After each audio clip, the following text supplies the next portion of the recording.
Okay. I think we're good. I think we're good. I just need to do the check. Final check. Checky check, check, check. It's been absolutely ages since I streamed this thing.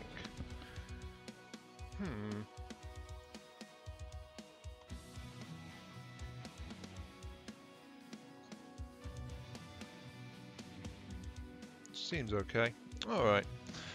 Yes. I just need to tell YouTube which game it is and we can begin. Online. There we go. Hello there everyone.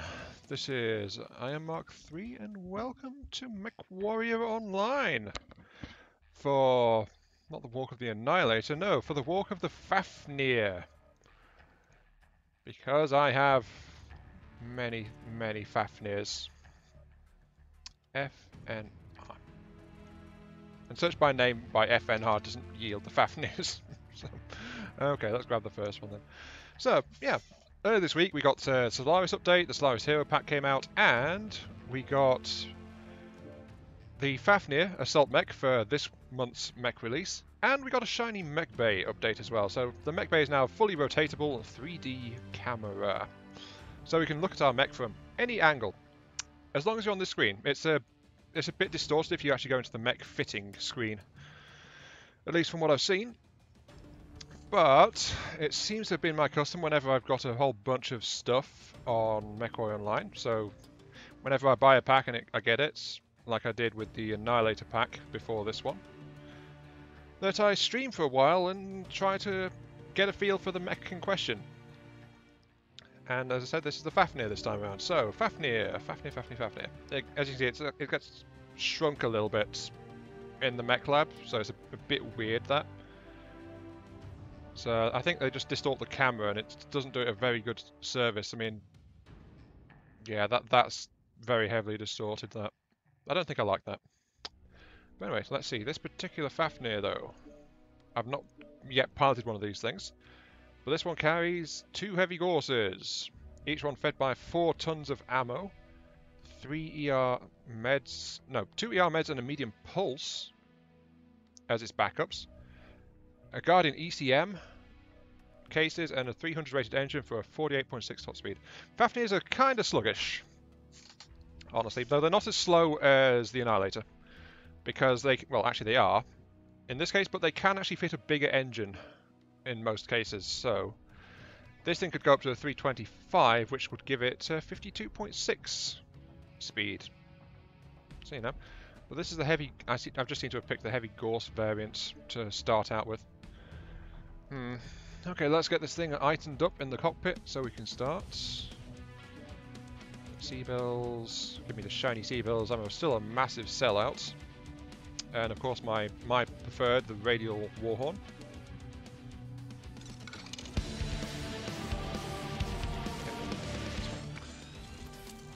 And save, and done. Okay, so we've got a thing. We've got a Fafnir.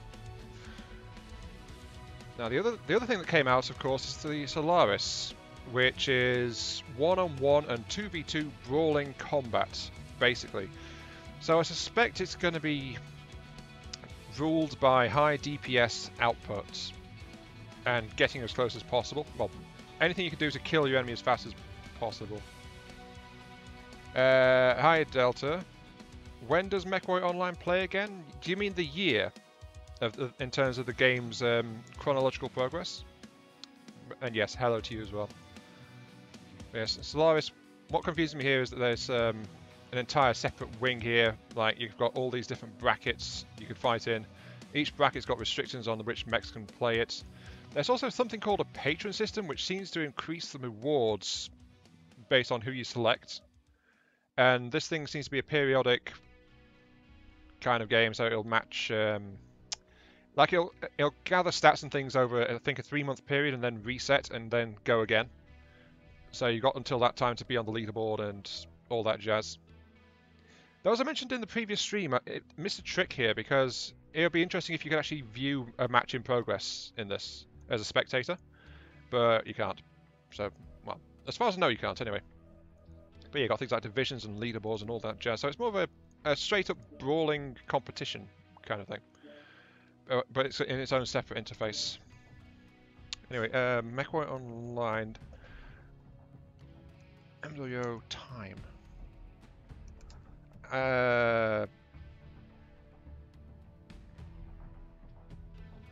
Yeah, I'm not sure which year it is. I mean, we got advanced when we got things like the heavy gorse and things like that. So, okay, Mechwarrior Online is currently running in 3050, I think. So that sounds about right. I think it's 3050-ish.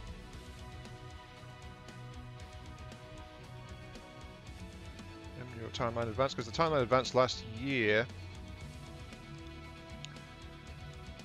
I'm just once again looking through some things. Actually, I should just be queuing for a match while I'm doing this, shouldn't I? So let's queue up for a match, so we can take this heavy gorse Fafnir out into combat. Yeah, okay. Okay, so right now the game is actually in 3068s. Oh wait, when's this? Is this the wrong thing? No, February 2017. Yeah, so yeah, we are actually in 3068. It looks like, but though we haven't seen any Jihad era mechs yet, I don't think. But we did get some power-ups and some power creep. What map are we going on? Polar Highlands Conquest. Okay, sure. Not too bad. But yeah, timeline-wise, I'm going to just say it's 3068, from what I can tell. Because I'm just scrolling through a forum thread right now, trying to figure it out. But it's all saying it's 3068 timeline at the moment. Now, I've got a problem here, which is the fact that I've wound up picking a heavy gorse version of the Fafnir to start out. I mean, sure, it's going to hit really, really, really hard. So, you know, it's going to make things regret standing in its way, that's for sure. But at the same time, gorse is not my favourite weapon, is it? It's never really been one I've got on too well with. But unlike the Annihilator stream, which I remember I refitted the mechs really quickly. As in, I looked at it and then said, nope, strip off all the equipment and then put in whatever the heck I like. I kind of want to poke at the stock variants, at least give them a match and try to figure out what they play like and how they feel on the mech. Because I knew the Annihilator was going to be really slow, really tough. But the Fafnir... Reactor well, online. Sensors online. Weapons online. no heavies. All systems nominal. So apparently, well, the Fafnir, and there's a whole bunch of new mechs out because of the Solaris Hero Pack. Stop any hostiles that get in your way. Oh, there's already some salt people. It's not often I see salt, but then sometimes when you see it, it's like, oh no. Okay, so I've got twin heavy gorses on groups 3. I should get that onto group 4 as well, actually. So there we go, group 3 and 4. Go, Kit Fox, you're our only hope. What?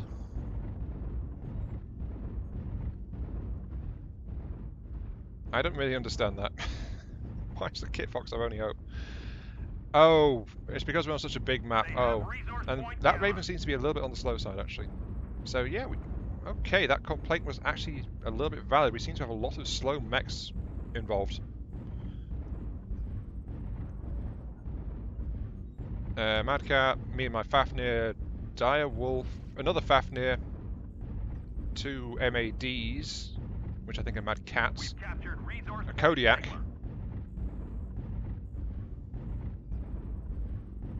There's at least 5 assault mechs, I think, here. I don't know what the KFX is, but I think there's 5 assaults at least in here. And a bunch of heavies and heavy-end mediums as well. I think the Roughneck is a medium, though high on the weight one. So yeah, we've got a lot of slow equipment for this. I don't know how well this is going to go.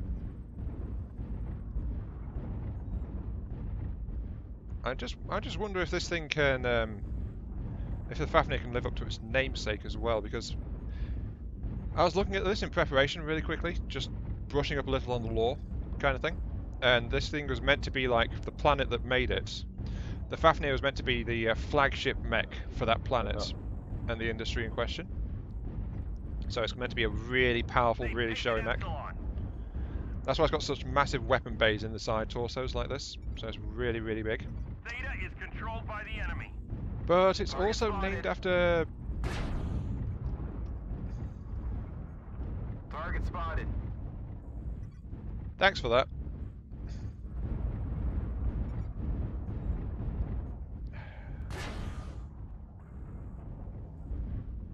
So that guy piloting the Raider gorsed me in the back, pretty much. They've got a heavy at Epsilon. I'm going to see if I can get in through the back way. Acquired. Oh, and we've got snipers coming in as well. And yeah, there we go. There's the Kodiak right there. So yeah, I've already lost about, I think, at least half the armor on my right arm.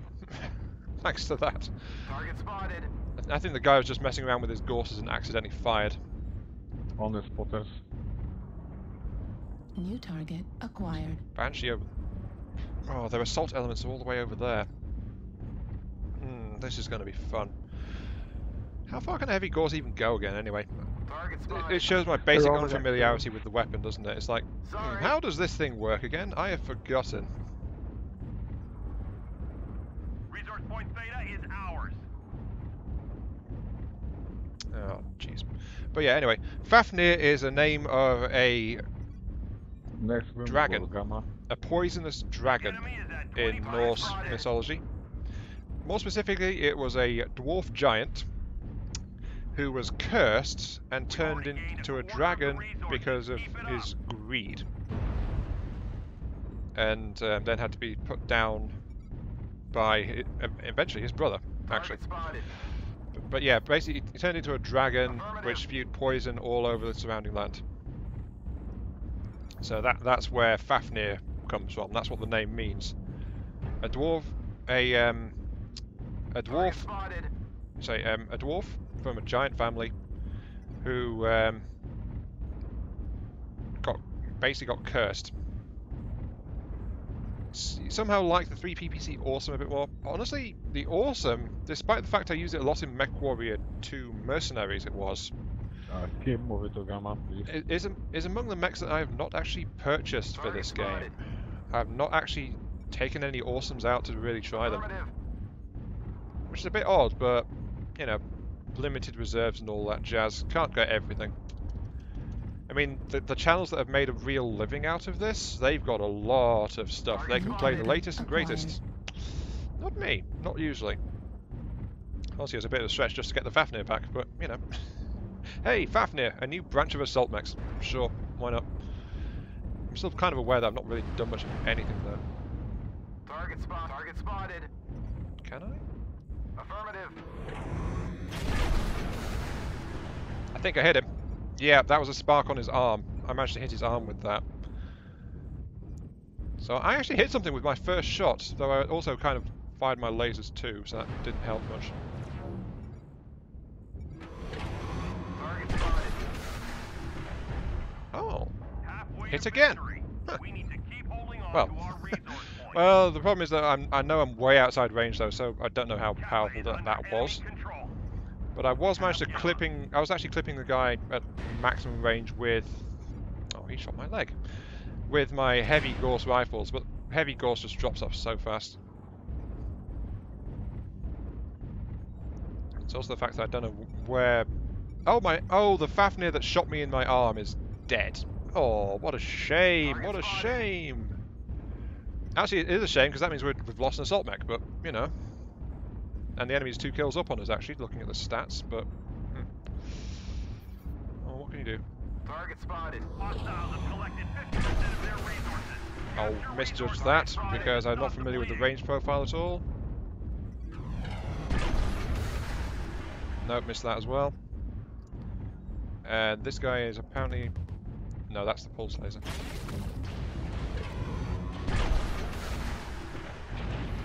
Why am I being shot in the back? Target spotted.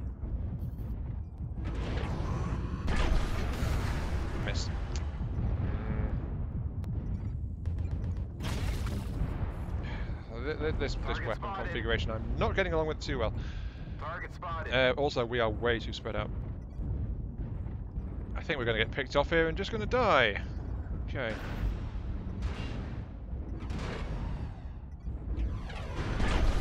Target spotted. Enemy forces have Acquired. Sigma. Yeah, I'm all alone out here. This isn't very good. Right arm critical damage.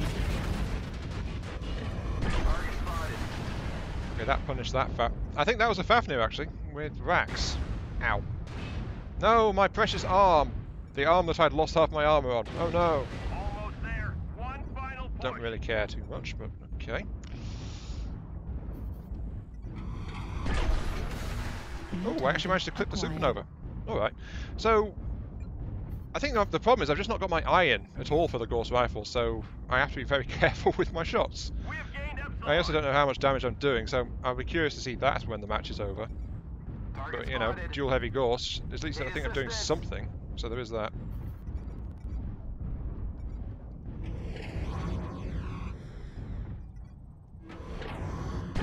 New target acquired. Target spotted. Frontal torso critical damage. Target spotted.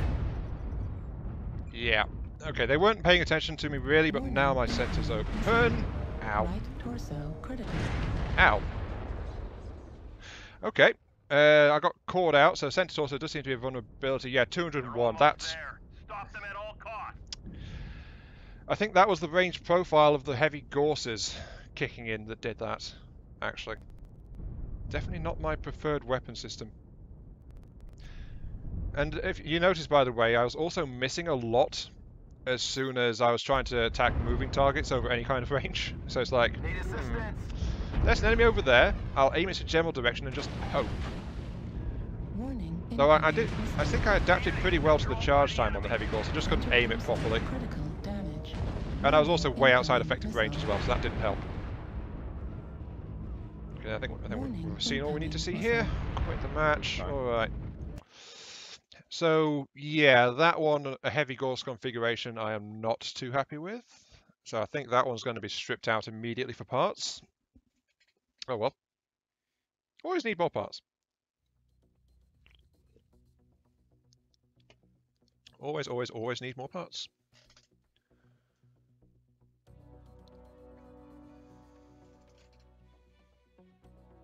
So let's strip out the equipment, strip out the cockpit items, of course, because I'm a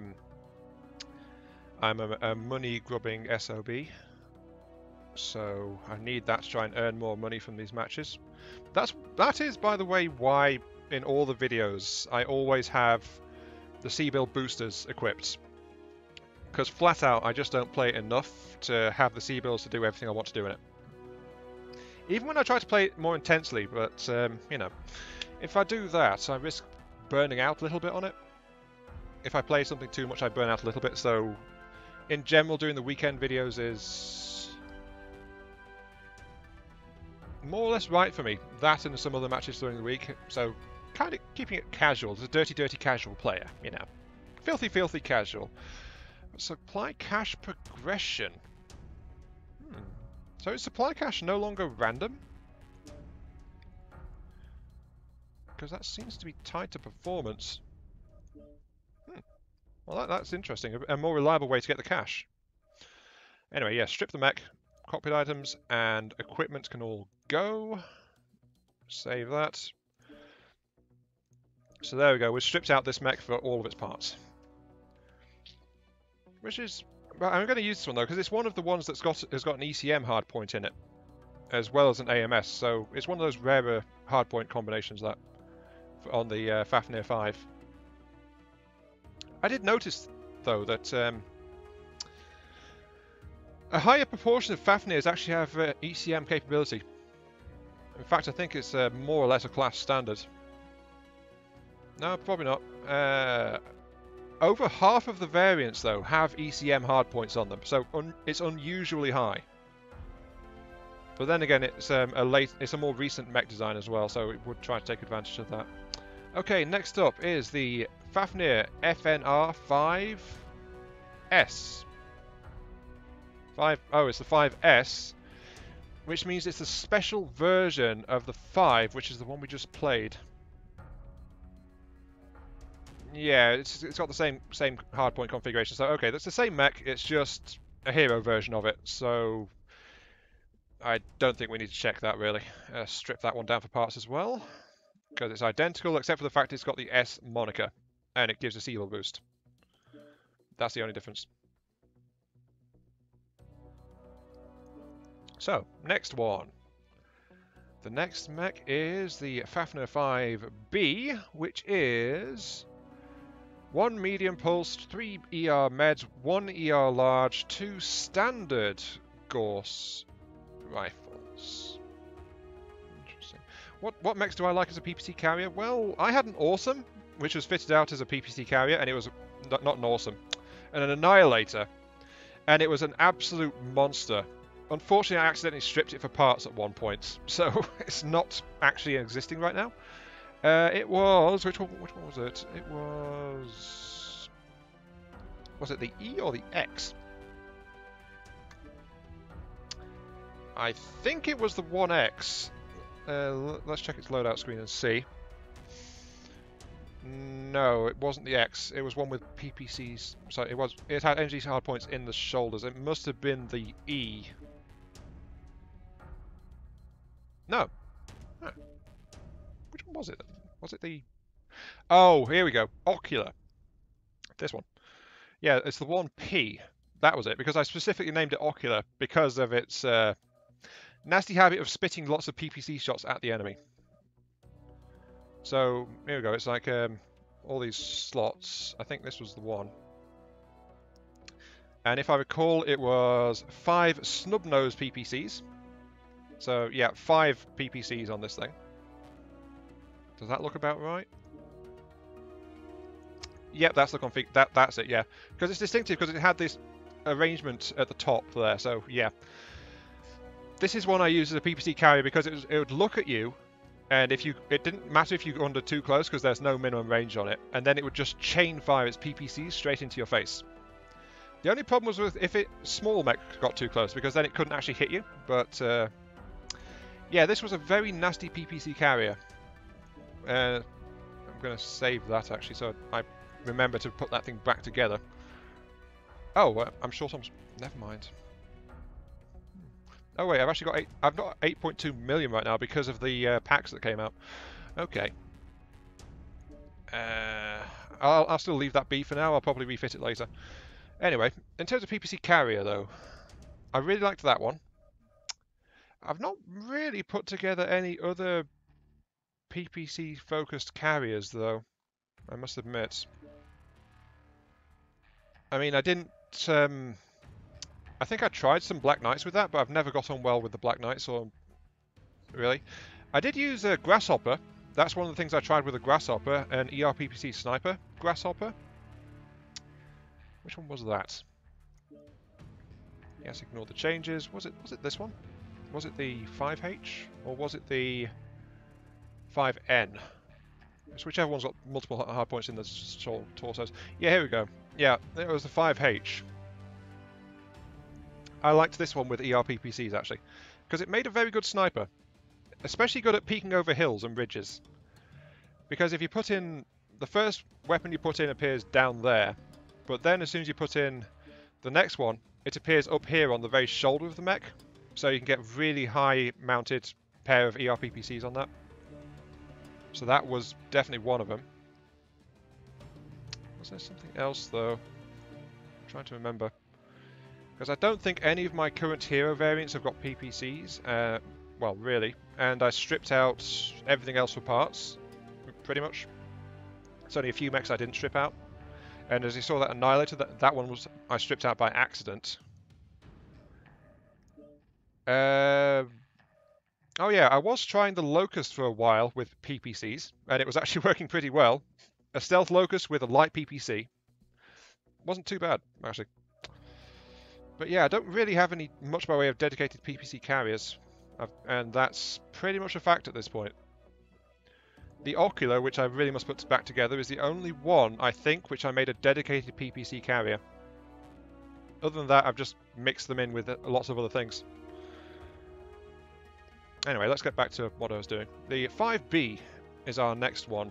As I said, it's got lighter Gauss rifles, but it's got a lot more in terms of energy weaponry. Same engine, same speed. Okay. Let's expand it.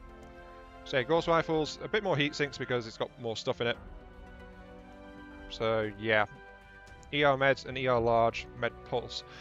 Why the Med Pulse though? Why that Med Pulse? That's just gonna... Oh no. Well, I can tell you for a fact I'm going to be swapping this one's equipment around immediately because I know for a fact I'm not going to get on too well with this thing because it uses 4 weapon sets. At most I'll use 3. Maybe a 4th? Depending on how things are configured, but I prefer to just generally go with 2. Maybe 3. 4 though... basically I'm controlling groups 3 and 4 with my thumb. Cancel that because I didn't actually mount the cockpit items. So yeah, groups 3 and groups 4 are actually controlled by my thumb on my mouse. Which is not ideal. Especially since the end of my thumb is on button for group 4. And then I have to press with the base of my thumb. Like I have to press with this bit back here to trigger group 3. So group 4, group 3. And, you know, it's not ideal. That's why I normally get things triggered to group 4 instead. Because I can actually reliably control it. If I try to just press group 3, odds are I'll accidentally trigger group 4 as well. So it's not ideal. Okay, let's go into the quick play now. Honestly though, I think I could turn one of these FAFNIRs into a PPC carrier. Most likely. Depends on how good the arms are, I think. But there is a FAFNIR that has energy for its central torso hardpoints. So we could probably quite reasonably make a quad PPC FAFNIR, I think, when we start customizing these things. I want to go for Conquest and River City. Yep, Grim Plexus. People just love Grim Plexus. Not sure why. Actually, I think I do know why. It's because it's got a fairly open central area. It's also hot, which means most players' mechs are going to struggle more with it. If you're prepared, though, your mech can have an advantage. I think it's just the general terrain layout, though, that people like about this thing. Which I can appreciate. I can appreciate that. I just don't really like it because it's a hotter map. I think that's my main beef with it.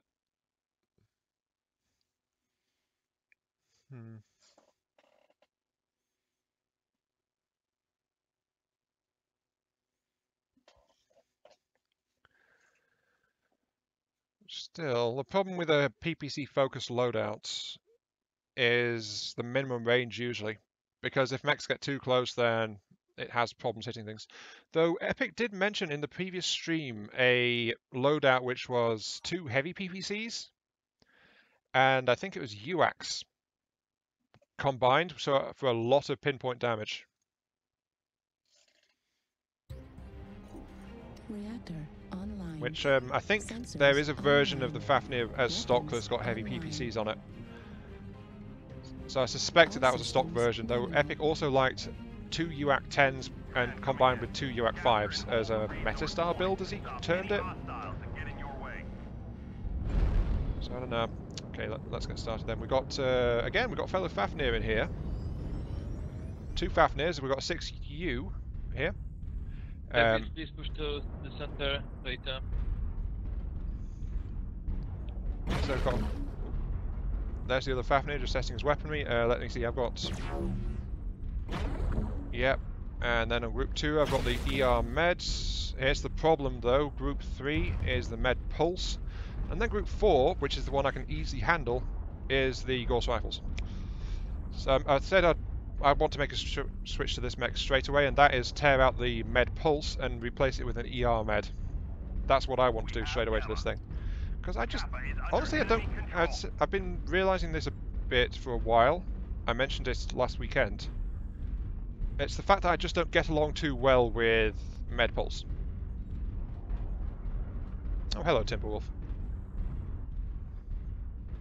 But yeah, we've got 2 Fafnirs in here. I wonder why the Timberwolf was checking me out. Maybe he's not seen too many Fafnirs wandering around. Still, my fellow is the 6U, and that doesn't seem to be an ECM version, which just about half of them are. They don't have ECMs. Still a bit of a rarity for an assault mech to have ECM slots. Oh no, I'm seeing. No, I think that that's because my ECM is getting within range of him. That's why his ECM symbol keeps flickering. Target spotted. Enemy F6. Gotta say though, the Fafnir was not really rocking much at all when it was getting pummeled by autocannon fire in the previous match, so it seems to be a fairly stable weapon platform, as far as I can tell. We have gained Epsilon. Also, it also seems to track smoothly. And it's not sluggish on the tracking like the Annihilator is, so it can twist its torso pretty well. I suspect, though, it lacks... Yeah. It doesn't have lower actuators in its arms, only the upper actuator. So that means we can't use the arms for unlocked sniping. Yeah. We can't unlock the arms for better precision if we try to snipe with this thing.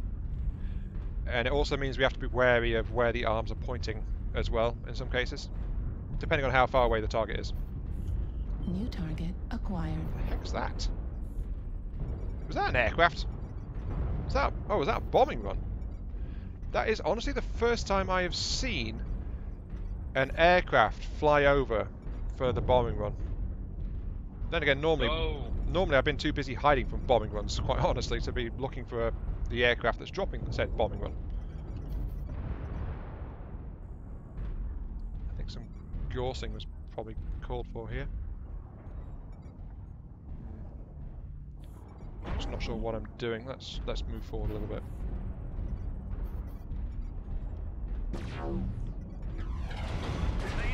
Left side alpha.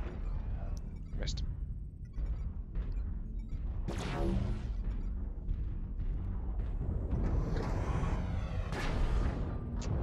And missed. Yep. Problem is, I wish I had advanced zoom as well. Oh dear. Advanced zoom would be quite useful. New target acquired.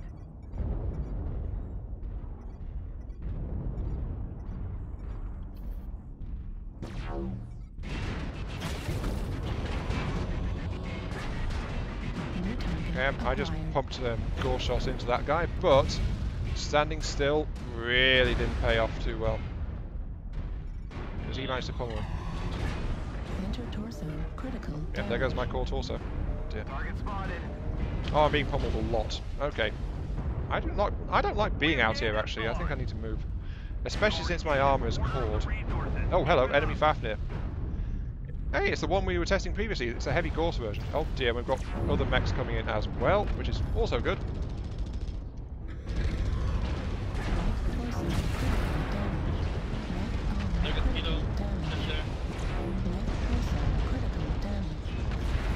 And notice, by the way, I just got shredded. Jeez. They just went in through my left and tore me to shreds. Oh, it's that heavy Gorse Fafnir and a crab and other things just tearing straight into me. I got flanked rather heavily there. Jeez. Still, I was actually I felt I was doing more reliable damage, but again, it's just my rocky relationship with the Gorse rifles, I think, that's making me go, I'm not sure how I feel about that. If only it wasn't a Gorse rifle. Give me an autocannon 20 with high explosive shells anytime. I know what I'm doing with an AC-20. Give me a Gorse and, you know, it's like, what is this shiny contraption? I know that that end goes ouch, and it's probably best pointed towards an enemy. And I'm meant to hit this button here to make it start to fire, but Honestly, it's the charge time that kills Gorses for me mostly. I don't really like it. Now that said, I was really good with the Spartan laser in Halo, so... Mainly because I learned to appreciate how damn powerful the thing is. Just so darn powerful. But in this, the Gorse is in no way overpowered, it's well balanced. So, yeah. I really do think it's the Gorses that are throwing me off. That's and I'm just doing a bad job piloting as well. Can't forget that. Okay, so this variant, I liked it a bit better, but it's still the Gorses that I was not sure about. Also, that medium pulse laser, the laser combination didn't sit well compared to what I normally do to these things. So, yeah. I think this mech needs to be swapped around quite a bit, unfortunately. So I'm going to leave it, at least for the moment. I'm going to strip out my cockpit items and leave the mech loaded. Because I don't... overall, I don't have any problems with the combination. It's just the weapon configuration, I think. Thanks to Comstar, everyone just has the same level of understanding as me. I'm smirt! No, the camera's there. Yes, I am smirty person. Flipping Comstar. They did so much to try and preserve their own power. Ooh. Oh, now here's one I can get behind, I think. Nice. It's a mixed fire support / close range brawler configuration from what I can tell. Double LRM5, double LRM10, and a pair of ultra autocannon 20s. That is going to ruin anyone's day that tries to get too close to it. Flipping heck. And of course it's got the long range stuff. Yeah, it's not specialised either way. It's still got a 300 rated engine, so it's still about the same speed. It's not specialised either way, so it's kind of like a split system mech. Doubled up. What's the weapon configuration on it? Group 3 for the UAX. Group 2 for the LRM-10s. Group 1 for the LRM-5s.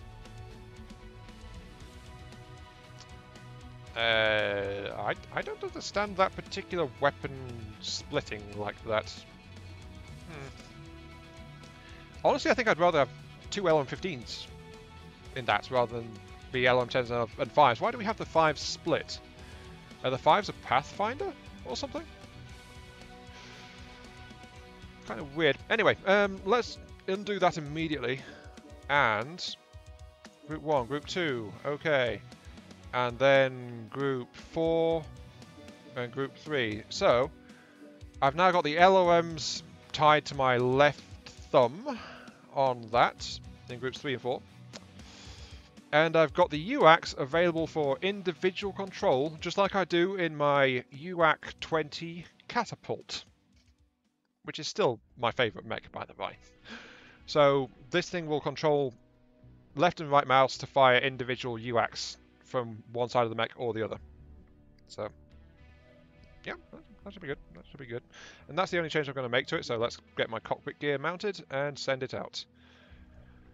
Because since I'm trying out the loadouts as they are, I'm not going to mess with the loadouts on this run, of course. But I do want to see what it's like with this thing. Because I already said that I would swap out the LRMs for a more unified system instead of just splitting the weights like that. Or at least put them under the same firing trigger. Because I just don't know why they're split like that. Seems rather arbitrary to me. It's like, it's a different weapon system. We'll give it a different control group, no matter what. I just try to have the same weapons in the same control groups. That's why I said a pair of LM15s instead of LM5s plus LM10s. Maybe there's a weighted advantage to that. I'll have to check the numbers after the match, but... Or maybe it's another one of those arcane theories that Comstar keeps to itself. Maybe it's that. It's a good as reason as any, I suspect.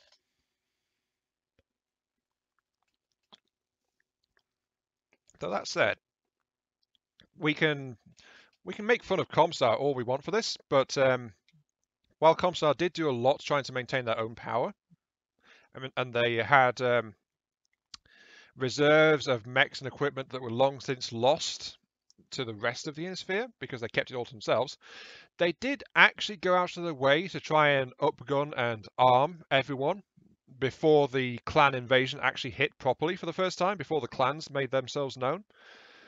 Comstar was actually actively working to help prepare the Innisphere for the invasion before that happened, so that's also part of the lore. Sure, they are just douches in general, I guess you could call them that pretty reasonably. And it might have been a self-interest motivated thing, because if the Innisphere fell, Comstar, where's their power, you know? But the fact remains they did actually help the Innisphere arm up. Though the Comguard, I believe, was among the forces that got absolutely decimated. So much for their vaunted superior technology and all that jazz. Right, Rubelet Oasis, Domination. Okay. Rubelet Oasis and Domination. Rubelet Oasis may have been out for like a month or so now, but it's a symptom of me being a dirty casual player. So, you know, I've not actually come across it that much because it's actually not that common in the rotation. Like, people tend to vote for other things rather than Rubelet Oasis, I've noticed. So I'm not that familiar with Rubelet Oasis, not yet. It's because their XO killed their boss. Oh, so there was an internal mutiny, I'm guessing? Yeah, dirty casual. Also, hi Viking, welcome to the stream. If you've not been here all along, I don't know. It's just you didn't say anything. Yeah, a dirty casual. I'm a filthy casual player, I am. I don't play something 24/7. Well, actually sometimes I do, but not constantly, not on a reliable basis. I thought that was an Annihilator for a moment there, looking at the back of it, but in dark background. Oh, hello, Jenna. But yeah, I mean, that's how I tend to refer to myself in Mechwarrior Online. I just don't think I've done it in a while. I'm a dirty casual. Yeah, I think we're down a supernova. Target spotted. Target acquired. Let's see. One thing I will do with this, though, is I will use the... Yeah, I'll use the LOM5s for pathfinding, I think. If the LOM5s can hit it, then I'll follow up with the LOM10s in more concentrated barrages. So that might be a reason why we've got LOM5s on this, but I still don't really understand it too well. New target. Hi Jack, acquired. welcome to the stream. Oh, he's got an ECM. Lock on. Nope. Looks like we're playing defensive. Oh my. Target acquired. Okay, that guy's got a Gorse. And he's backing up, so I'm getting clear. New target. Oh, they're acquired. hiding. No point. What about this guy over here? A Mad Dog. Mr. Mad Dog, how are you? Because remember, my primary firepower is actually the UAX. No, he's behind cover. Ooh. Hello, Atlas. Deciding, well, the Atlas, if an Atlas decides he's got right of way, you don't want to be standing where he's going to walk. Quite honestly. That's a very bad idea. Let's pop out behind the Atlas though, because I think we can do some help here. No, the enemy's too far off.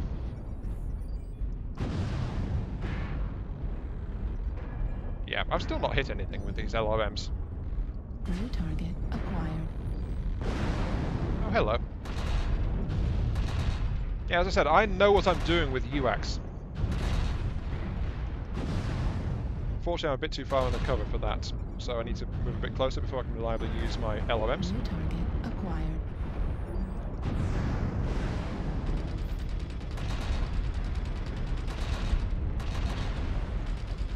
New target acquired.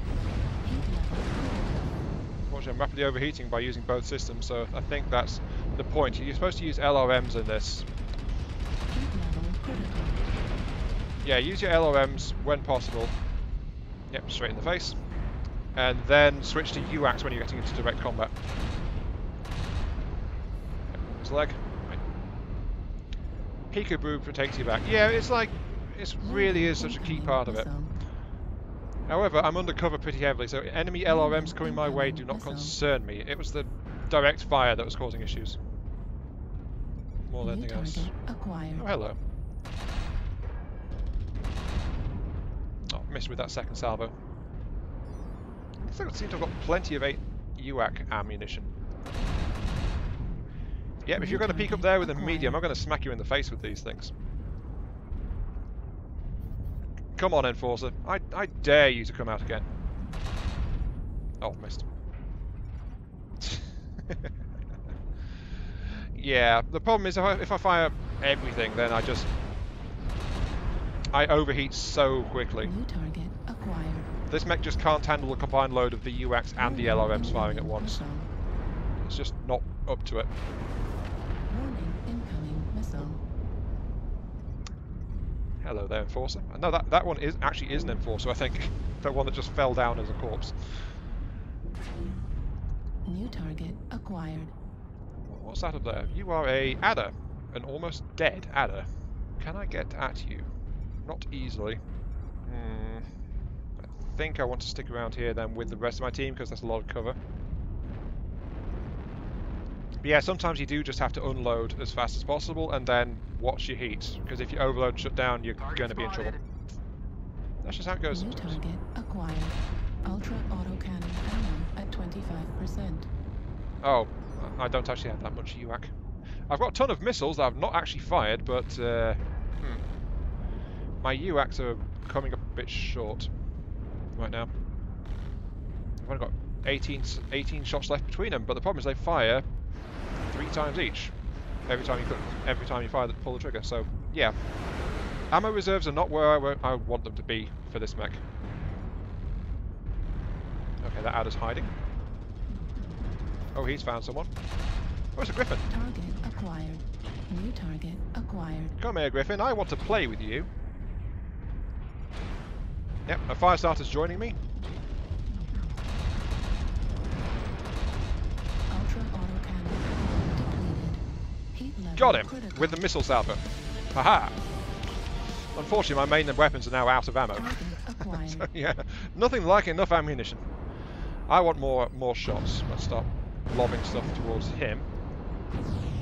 I think he's in cover though. Oh no, I hit him. Okay. Critical. Yep, he got exposed and he's dead. Okay.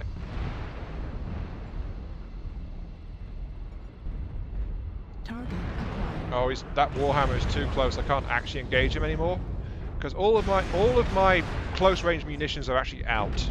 Target destroyed. However, he was way too close and everyone else shot him. Command is happy to hear of your success There we go. and achievements Well done, on the y'all. surface.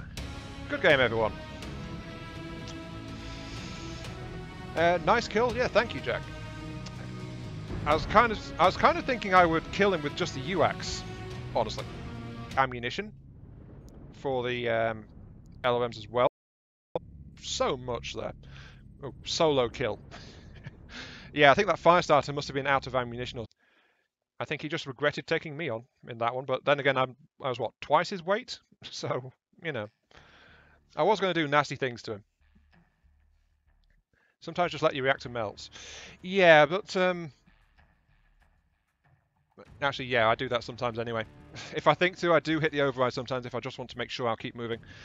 And an assault mech is better to do it on than a lighter mech, generally. So yeah. Of the Fafnirs I've tried so far, this is the most solid build I've found yet in them. Not what I would use, not quite, but it's still a pretty solid one.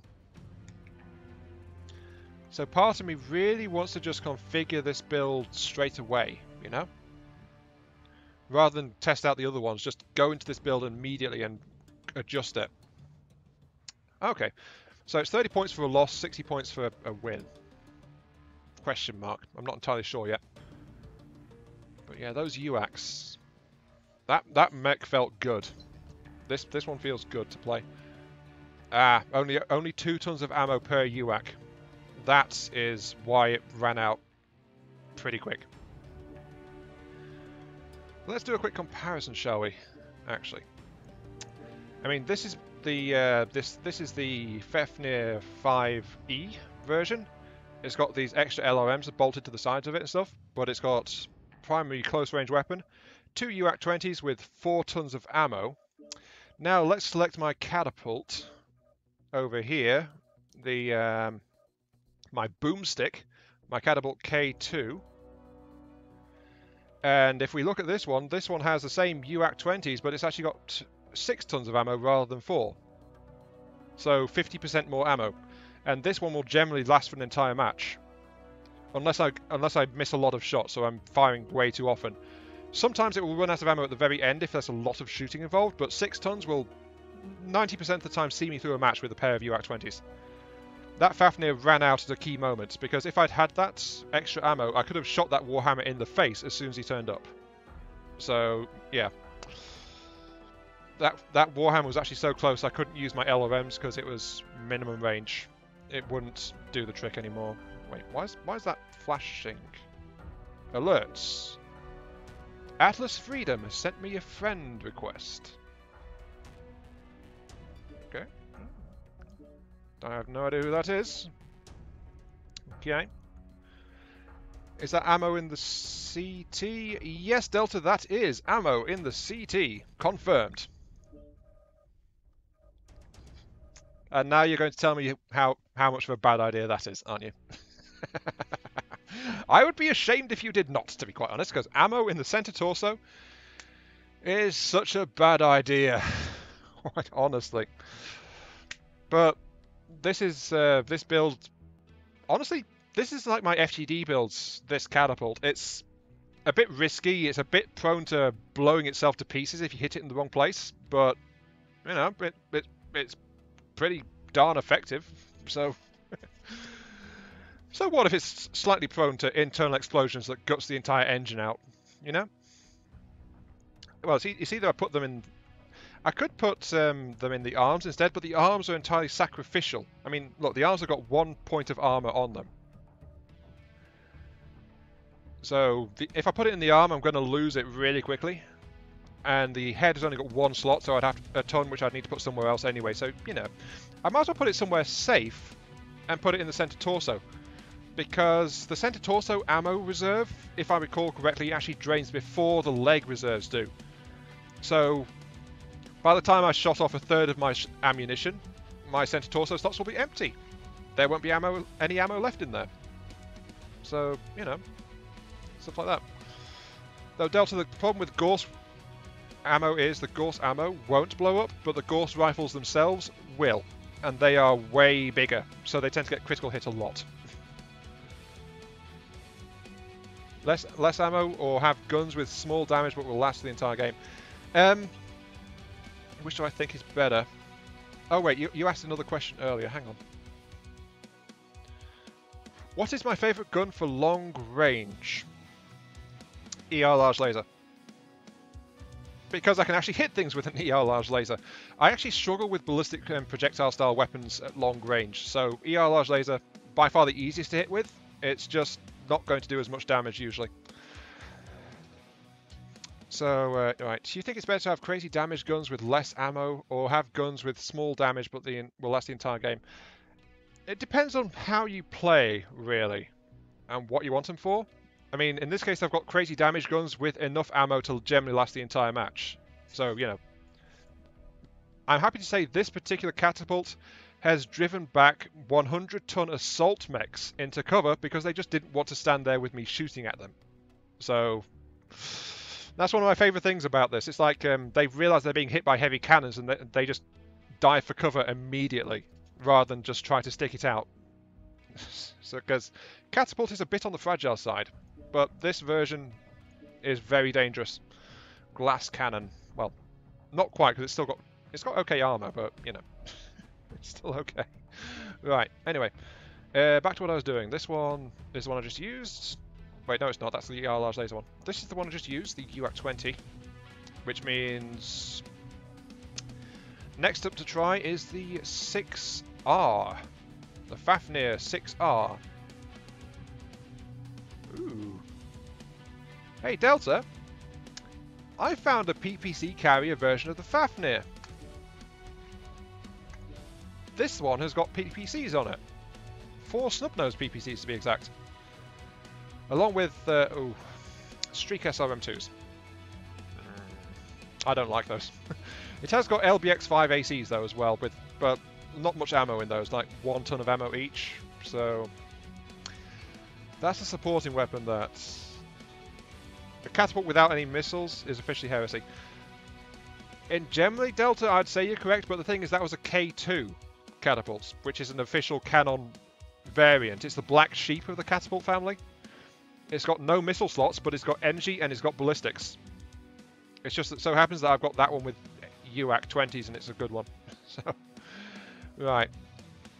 Quad snub-nosed PPC. That's looking pretty good already, especially if things get close, because it's heavy close-range NG weaponry. Streak SRM2s with a ton of ammunition. I'd rather have heat sinks than the Streak SRMs, but that's because I just don't get on with Streak SRMs, honestly. It's like, I was trying to do that like a best part of a month ago, and I failed. Pretty hard, actually. I even gave it to a Centurion, which is generally my testing mech, and lets me understand a weapon system I'm struggling with, but it didn't let me understand the Streak SRMs, so, you know. But that's just like a secondary weapon, but it's basically a Streak SRM4 at this point, but faster firing. I don't know. But then we've got the LBX AC5s, so we've got long-range crit-seeking weapons. So we got mid-range really.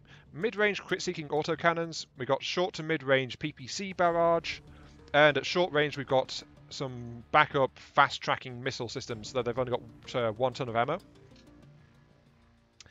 Actually, that matches Molten Metal's ammo levels for SRMs, because Molten Metal, for as long as I've been following him, has always sworn by having 1 ton of ammunition per 4 tubes of SRMs you've got.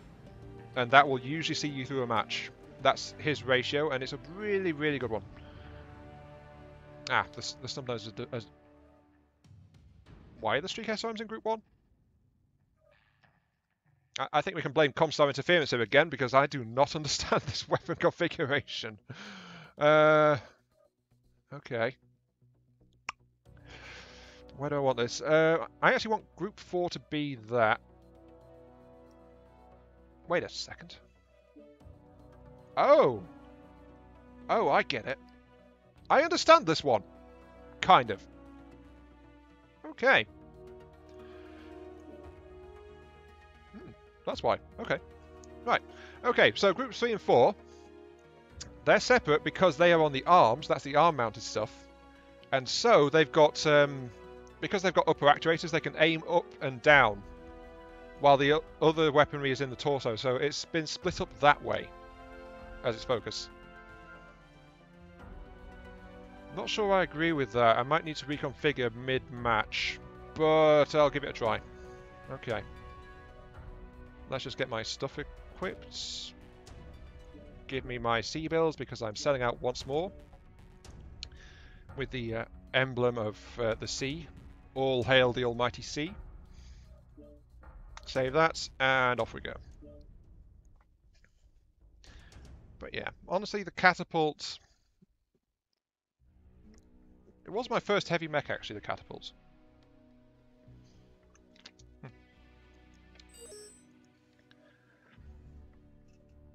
Because I do consider myself to be a good lermer.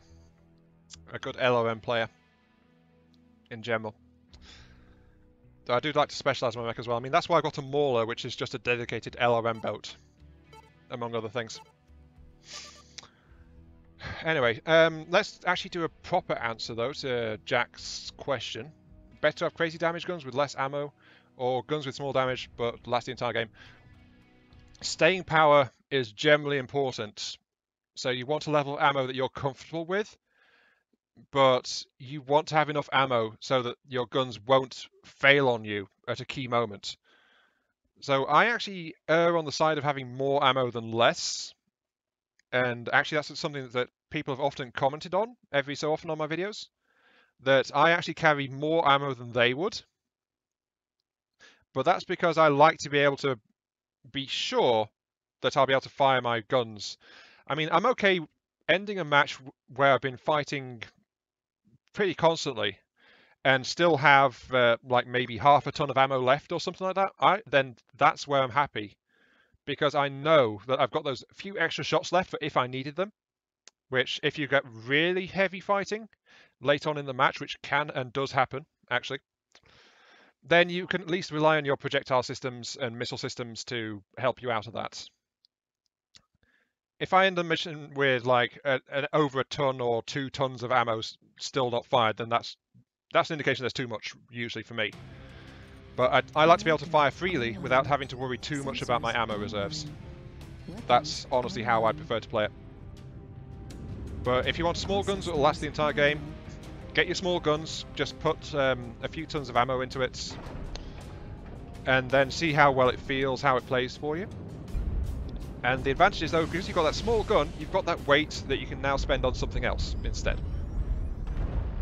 Hello, fellow Fafnir. Aha. In this case, it's a 6U. Wait, isn't that the version we just played? No, I don't think it was. I keep losing track of the version numbers, quite honestly. But yeah, that's a 6U. Not a... It's a 6U, so it's not a hero version, because that would have it wouldn't have a 6 in it, most likely. So yeah, I think that's just one that's been painted, and that's it. The problem is the enemy's really far away. That's long range, so I'm just firing my LBXs, just saying, hello, I can see you over there. I'm not going to do anything to them, really. Not at this range. Not with my LBXs. But at least I can keep them honest, saying, hey, you're shooting at us, I can shoot back. Chew on that one for a while. And they actually did move to cover, so yeah, there was too much incoming fire coming back. And it's also weakening their armor slightly in the face of battles to come. So that's okay. Let's move over here. Going to be exposed on the right side and straight ahead. Yeah, that's an incoming missile barrage there.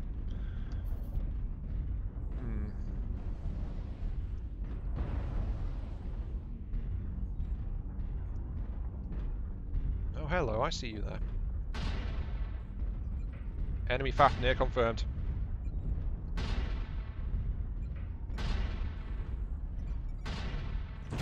Just keeping him honest. Okay, right. Looks like the enemy's trying to gather into F6. Oh, hello. Target acquired. Oh, I'm clicking one to try and fire, but that's the Streak SRMs. Oh. Why are the snub noses on groups 2 and 3? I was trying to fire the SRMs when I wasn't locked on. I think I need to change that.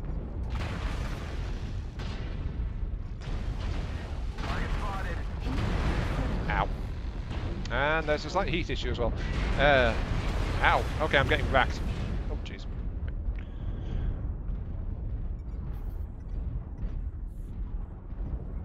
Okay, right. Let's take a moment and reconfigure my guns, because that is I'm not happy with that.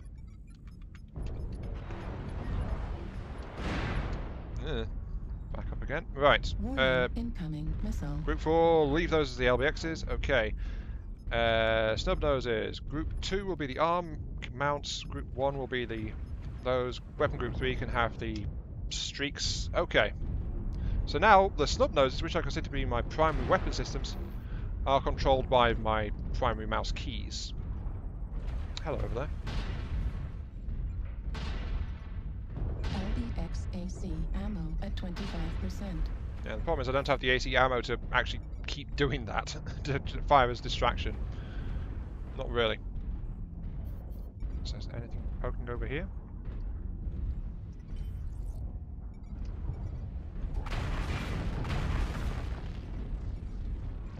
New target acquired. The problem is my allies are all moving over to my right side, so... Okay, he's playing peekaboo now. New target acquired. Oh, watch the Streak SRMs go. Heat level critical. Oh, and I overloaded. Okay. Engaged. Come on, override. Up you get. Right.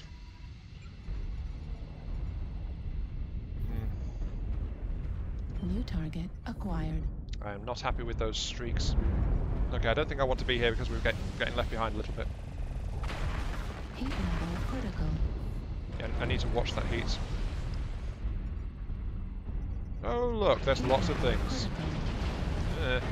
Ow. I got hit by a heavy cannon in the back. Good thing I moved. Heat level critical. Oh, jeez. Yeah, the team's getting a bit too spread out, I think.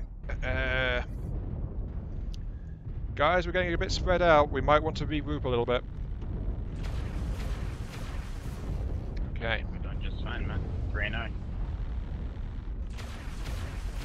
New target acquired. Well, it seems to be play it by ear now, so...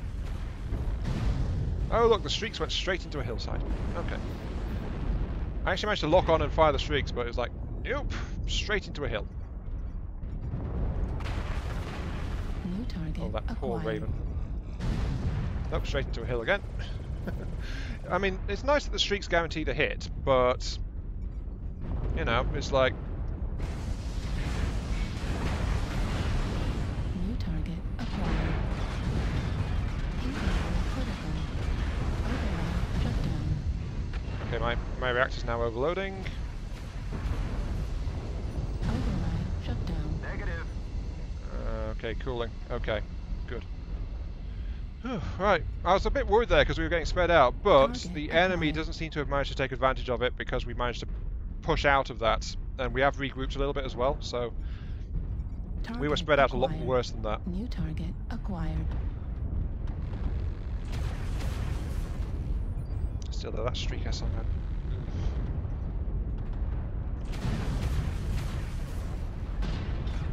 Target destroyed.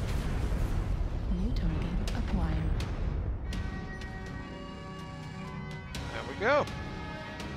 Alright. Good game, everyone. Again, good points in this. How am I doing? No 1v1. I'm trying out the individual FAFNIRs. Also, welcome to the stream, Epic, by the way, yeah. I'm trying out the individual FAFNIRs in their default configurations right now. So just going through the individual FAFNIRs, seeing what they're like. So far, it's like 50-50 mix on them, especially. Some of them are just outright stripped for parts. Some of them I felt are okay. The double UAC 20 one I actually really liked. It needed a little bit of tweaking, like it's not got enough ammunition, but the UAC 20's really sold it for me. I just like the big kick, you know? It's like I like the feel that I'm doing damage. So, yeah. That has to hurt. Wait, what has to hurt? I lived through that. Though I don't like the streak SRMs on this thing. Not at all. So that's an immediate thing that needs to go on this particular configuration, I think. Just get rid of the streak SRM2s. But yeah, I am still curious about the Solaris. I have not had a chance to try that yet. Not really. I mean, that's the other reason I'm doing this as a stream. It's like my first chance I've really had to where sitting down and focusing on it. Using the default loadouts has to hurt. It does a bit. The Gorse ones that I've tried so far, I did not get on with at all well.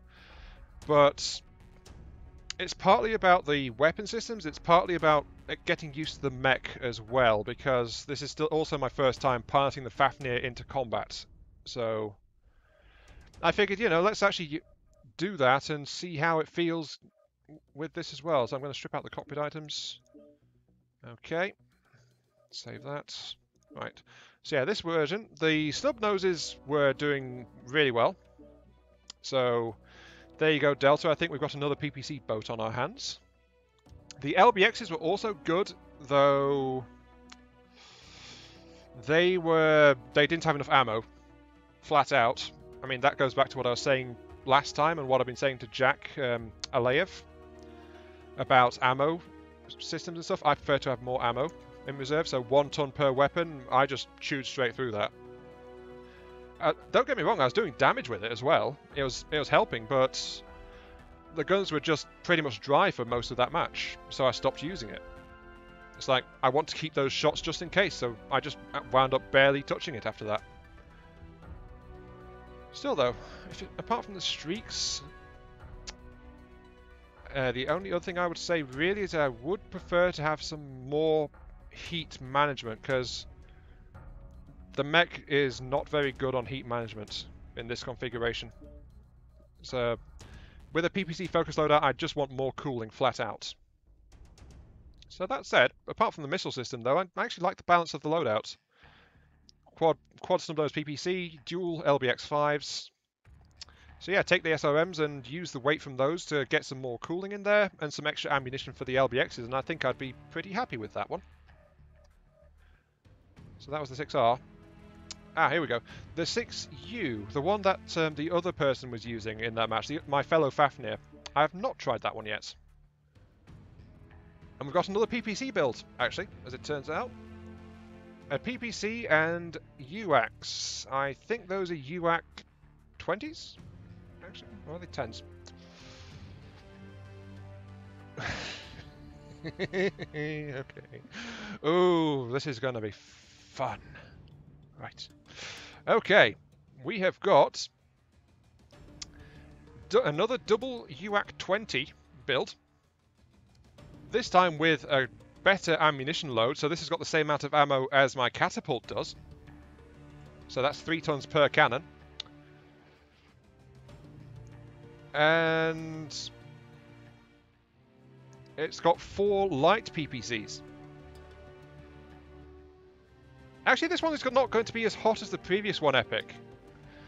Because the previous one had 1.03 heat management rating. This one's got 1.16. So this one is actually much better on the cooling. And you've got to remember though as well that these are light PPCs, not standard ones. So they're much lighter. And it case. Yeah, that's a good point. Yeah, okay, let's strip the case straight off. Flipping case. Ugh. Get that abominable stuff away from my machines, darn it. No, don't worry. I'm just going to reset the mech back to that. Okay, because I've not modified a mech yet before doing it on this run. So once again, I'm going back in to test it. Still though, quad light PPC and double UAC. That is going to be... This is going to be a pretty effective one in my playstyle. The light PPCs are set to groups 3 and 4. And the cannons are 1 and 2.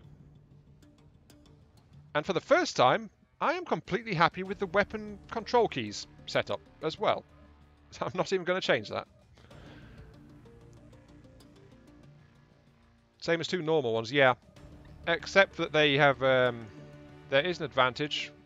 I keep forgetting it though because of how little I use the PPCs. But yeah, 2 lights is the same as one standard PPC in general. You know what? I'm really confused. So, well, not confused. I'm really curious. That's the word. So I'm going to do the math really quickly and see what the difference is. 1 ton difference. Yeah, that's what I was thinking. I think that's a slot difference as well, actually. Let's see. Yeah, I like this mech as well. Let's see. Light PPC is 2 and 3. Yeah. The light PPCs trade 1 ton of weight for 1 slot size and 1 weapon hardpoint. So yeah, light PPCs takes up 1 slot more and uses 1 more NG hardpoint, and in return you get a ton less for the weight, and that's what that one is.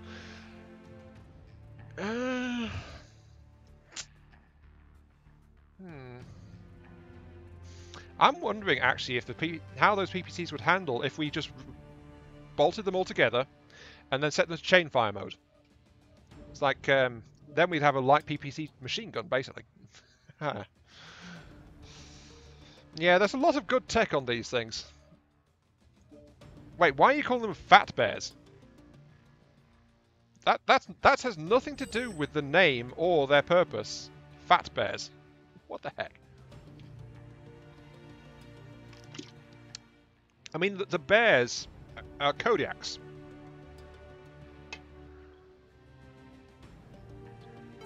The Kodiaks are called the bears. Fat bears, that just doesn't follow the Fafnir at all. I mean, I actually looked this up before the stream. Fafnir is a giant dwarf, or a dwarf giant, whichever you want to take the pick. Well, actually, it's a giant dwarf, because original species giant, and he's a dwarf of that race. So yeah, he's a giant dwarf who became cursed by lust for greed and artifacts, and so became a dragon, who then proceeded to spit poison and contaminate all the terrain around him to drive away those that would seek his treasure. So yeah, the name Fafnir basically means a giant poison-spewing dragon. That's basically what the name boils down to. A giant poison dragon. A black dragon, actually, if you want to go D&D style, because, wait, in D&D don't the green ones have poison? No, I think the green ones are standard. Black is the absolute corruptive poison one. I think that's what D&D does. Anyway, it's been a while since I've faced... Well, it's been a while since I've done D&D in general, actually. I think it's the black one that's poison specialized, though. So yeah, basically, it's the name Fafnir means a poisonous dragon. You keep messing up the names, so from now on you'll refer to the Fafnirs as fat bears. Oh. Well, that's your choice. I don't think Defiance Industries would be too happy with you, though. Because that's the other part, that's the other side of the coin for the lore for these things. The Fafnir was meant to become Defiance Industries of Hesperus. That's the name of the planet they were first made on. The Fafnir is their flagship model. That's what it was meant to become. So it's meant to be like a really big, really dangerous, really powerful thing that you're going to have a lot of trouble stopping. And these builds, I may not be getting along with them too well, but they have actually felt like that. They felt like these big juggernauts that the enemy just has to do something about, because otherwise they're going to be in trouble. So yeah, I think the Fafnir is actually living up to its namesake pretty well. It's living up to the lore as well. So yeah. Why does the black one have to be poisonous? Yep, it has to be poisonous because I'm racist. Yes. No. I don't know why the black one has to be, but remember, I am talking about Nordic lore here. So this is like dating back to Norse mythology. Yeah, Norse, not North. Norse mythology. So that's where the name Fafnir comes from. Oh, look, got a Nova Cat with blood spirit on the back of it. Oh. Okay, let's see, weapon grouping. Okay, immediately got a problem. I said I was not going to mess up with the controls, mess around with the controls, but now I just have. So, there we go, because that's how I did it in my brain when I was starting to use my LRM focus mauler. So if I click button 4, which is on the left for my mouse, if you turn your head sideways, left fires the left side, right fires the right side. You know, one of those little thingies. Unfortunately, I don't have a button 5, so I can't set group fire to fire all PPCs in chain fire mode, but that will come. That will come. Delta says, maybe just call anything above 80 tons a fat bear, but not when the mech and or their pilots and or their engineers are nearby. Yep, makes sense. I mean, have you seen how heavy an Atlas is? That rounded bulk it's got going on around the torso section? You know? Maybe it could stand to lose a few pounds. And the Banshees and the... Oh, the Awesome! Look how rotund and bulky the Awesome is. Oh. And the Mauler's got a serious pair of love handles on it, actually. I think you call them love handles, but, you know. There you go. Oh, there's all sorts of ways you could go with that line of thought, but whatever. But yeah, basically all assault mechs are overweight and bloated. Unless they're techs and pilots are nearby. What's the range on these things? Oh, hello!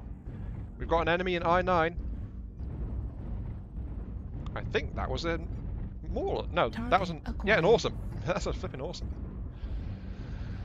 Yeah, there's 2 Lancers and Indian 9 assault plus something else. That's an Irby in I-8. There's an Irby in I-8 H8.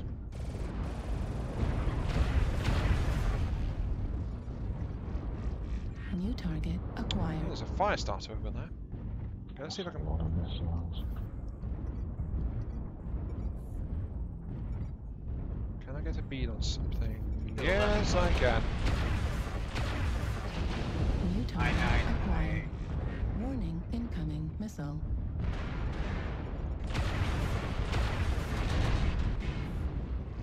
Warning, incoming missile.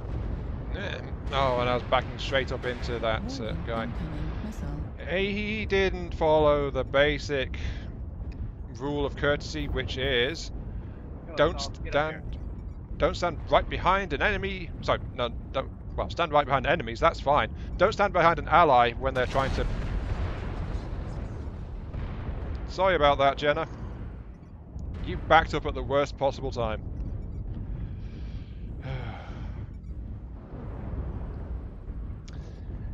Yeah, it's not okay though, because I accidentally legged you. That is really bad.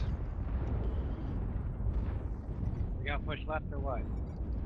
Well, we've run out of definitely going to be something, so... Warning, Well, incoming the thing is, I am actually doing a live stream right now, so I've no doubt that the people watching me are going to be an absolute load of flack for that. I'm also surprised they've not started already. Oh, I can't believe I managed to leg that Jenna with my UAC. Ouch. That is friendly fire in the worst way, because that was a really, really bad hit.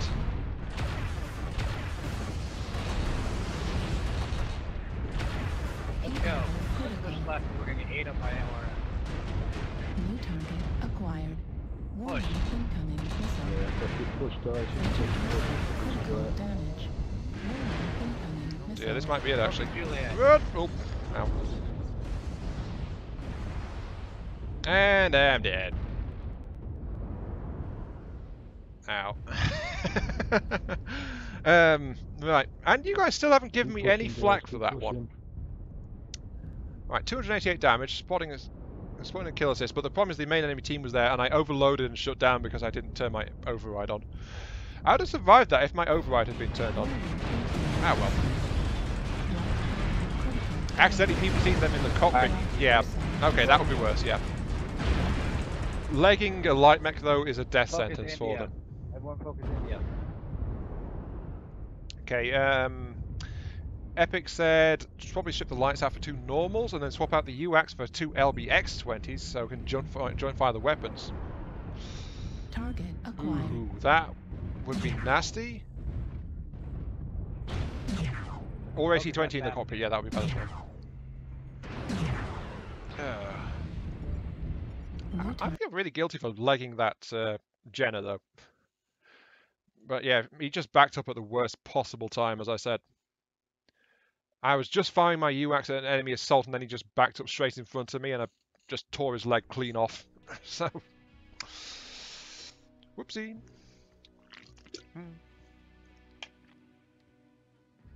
Whoopsie, whoopsie, whoopsie. Anyway.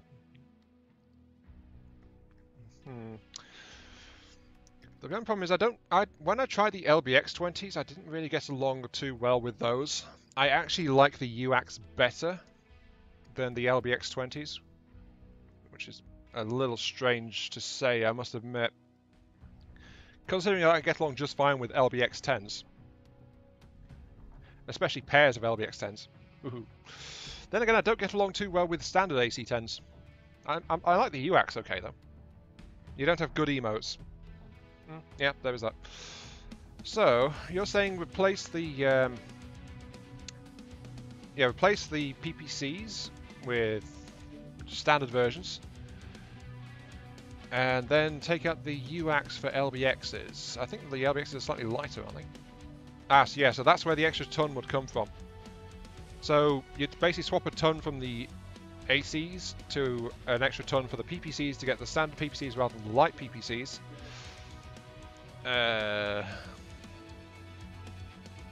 Yeah, me and the LBX-10s. Especially that quad LBX-10 Mauler. That was a good time. Though, I think part of the problem with LBX-20s with me is that they feel like they're a bit too sluggish for what they do.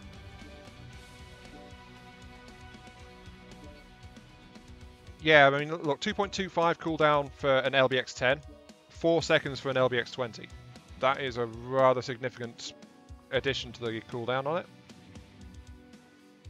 So, yeah, I think the LBXs, I just didn't like how long it felt they took to fire on the LBX-20s. Anyway, I think there's also an energy there's a heat difference between the lights and the standard one as well. Heat 5, heat 9.5. Yeah, actually, a single standard is actually a little bit cooler than the double lights. Like only 0.5, but still, it's a slightly better heat management rate. I don't know though. The thing is, I really like the Ultra AC20s, and I think Epic, it was you that actually converted me to those. Or rather, you that suggested I try them. And the moment I put them on my catapult, it's like, yep, I want to keep on using these. And then that's all she wrote. Okay. Strip mech, strip out the cockpit items, because that build is definitely a fair one. I like it. I did have to reconfigure the controls in the end, but that felt okay. So, LBX and AC. True, but the AC is 20 points of pinpoint damage compared to a massive damage spread. So it can very easily tear apart armor, while the LBX, unless you're really close to them, is just going to scatter all over the place. So I think that's why I was also okay with the AC20s. So, you know. But yeah, we do seem to have slightly different playstyles, slightly different building preferences, things like that. Ooh, shiny. Golden purple. I do believe this is actually the Hero Pack one. This one is not part of the Fafnir pack. I think this is the Hero Pack equivalent. Did the Hero Pack come with a Fafnir in it, actually? Alright, let's take a quick look at it at least.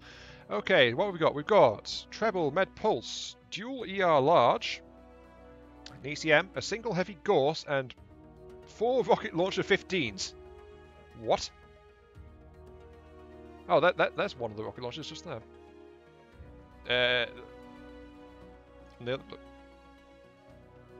This seems a little bit odd.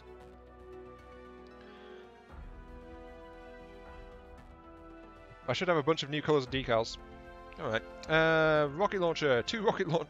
Oh, this one is a lopsided one.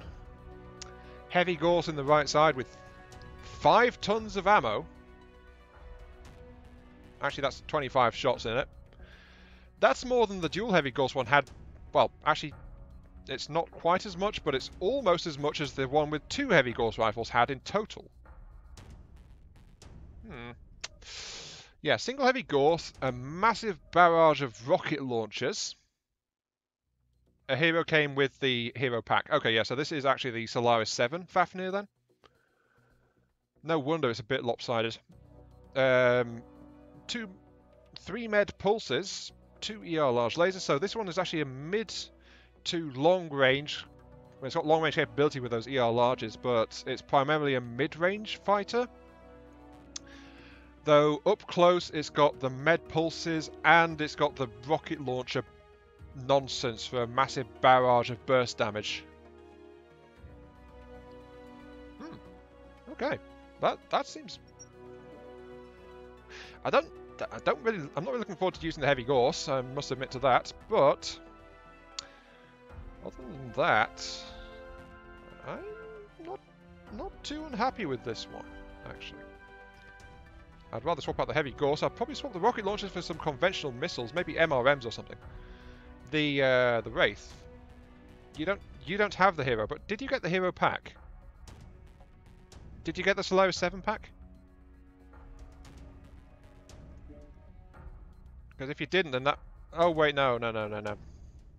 I've only got the one hero. Of course. Okay. So this is actually the hero from the FAFNIR pack, not the Solaris 7 pack. So, yeah. This would actually be from the FAFNIR pack, this one, then. Because I don't have any other hero. So, yeah, this is the Wraith, you said it was called?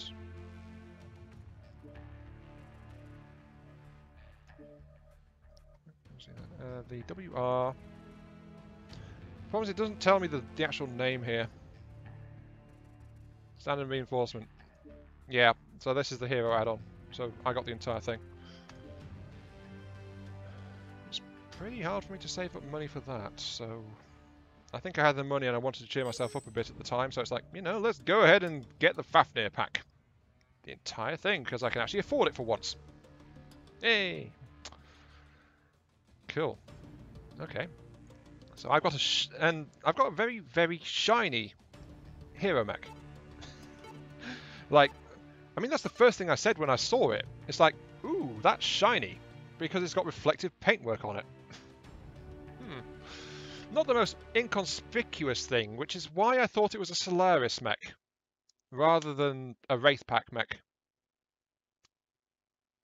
Wraith pack mech? FAFNIR pack mech. Am I going to sell my clan mech? I don't know. I don't know. I mean, it's the very first one, and I got it kind of by accident. I only got it because it was packed in with all the other Solaris mechs. That's the only reason I've got it. Honestly, though, I'm not too opposed to having it. My main issue is just flat out the fact I don't have any equipment for it. And that's entirely because I don't have any of the clan gear, and all of the technology is not interchangeable. I mean, if I could use the clan stuff on the Inner Sphere mechs and vice versa, I'd be very happy to have some clan mechs around. Because clan has got some awesome mechs. But unfortunately, it's like a separate technology base, and I can't do it.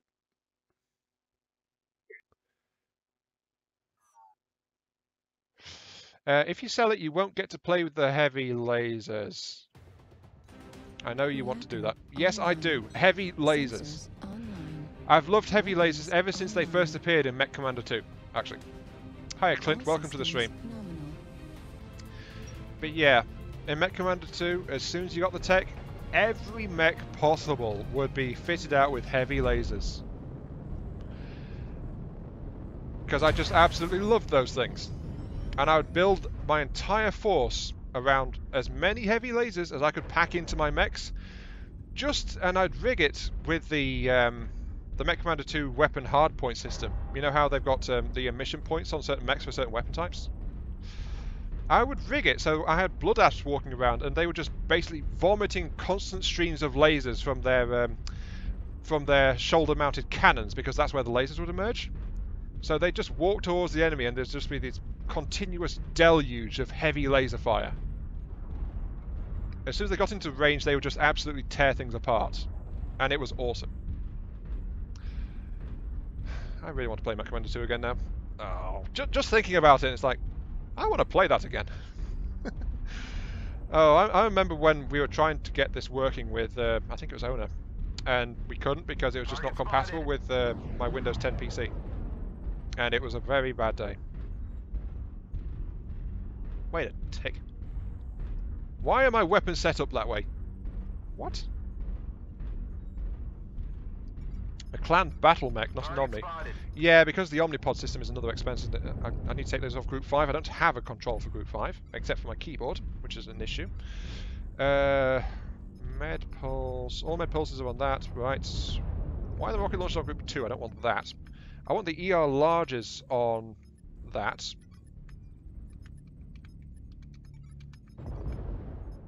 No, wait, the heavy Gauls on Group 4, yes. Which means that the rockets will be on Group 3. Okay. I can actually control this now. A new Battletech game just came out? No, it didn't. Stop showing off your American superiority. I mean, come on, Epic. I don't do this to you with our British nonsense. Rule Britannia and all that. No need to keep showing off that the Americans get their games sooner. I mean, come on.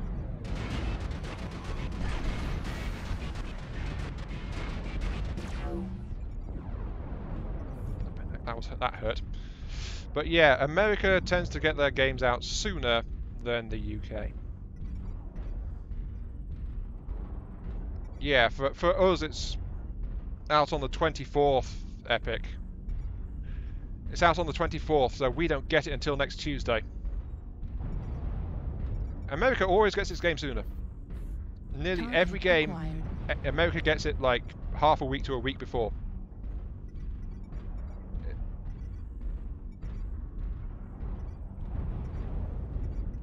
And it's actually on my wish list, and I am very, very eagerly awaiting it. But wait, Clint says it's out on the 24th as well. Then why is Epic saying he's already got it? Huh. Weird.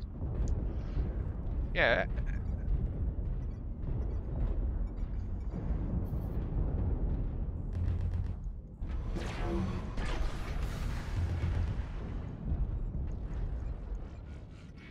Oh, that Cataphract didn't like seeing me, did he? Come back here, Mr. Cataphract. Come back.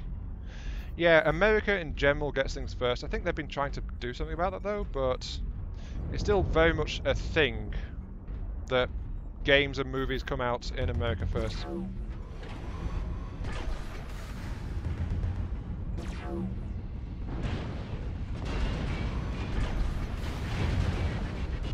incoming missile. But yeah, that's what confused me though so much. It's like immediately, oh, America. When Epic said that he'd already got it. Need assistance? But yeah, I've been watching the Battletech game for quite a while actually. I want it. I do have one major gripe with it though, and that's the fact that it's coming out on the same day as Frostpunk. So it's one of those situations where you got like two games you want coming out like at the same time. New target acquired. Oh. Whoops.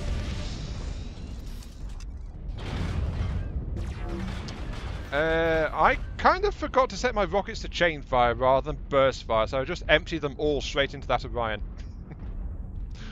Whoopsie! Didn't mean to do that. Oh well, I killed it, but, you know. That was not what I meant to do.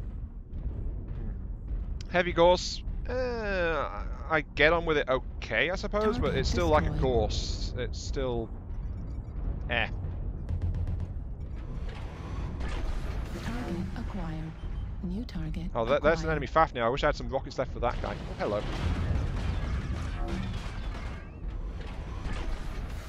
New target. Oh, I actually managed to tag him with that.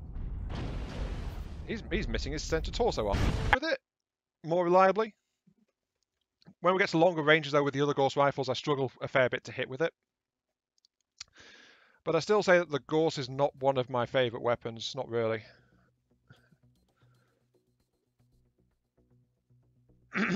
Anyway, yeah, Delta. Rule 77, Rule 37, there's no such kill as overkill. There's also a maximal... what is it? 70 maxims of maximally effective mercenaries. There is one in here, as soon as I find it. Yeah, here we go. Maximal mercenaries, Rule 37. Which I think you might have been misquoting, actually. It is, there is no overkill. There is only open fire, and I need to reload. So yeah. There's also Maxim 36. When the going gets tough, the tough call for close air support. which is also a good one.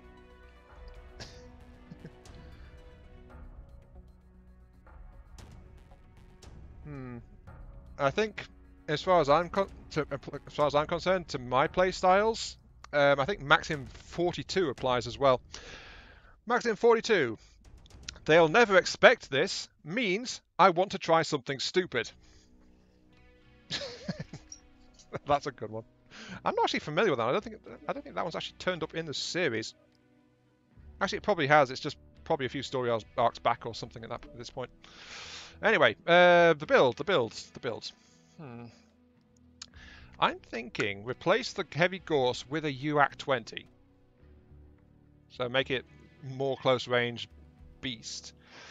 Maybe swap out the med pulse for ER meds to increase the range profile of that weapon system. The ER larges were okay.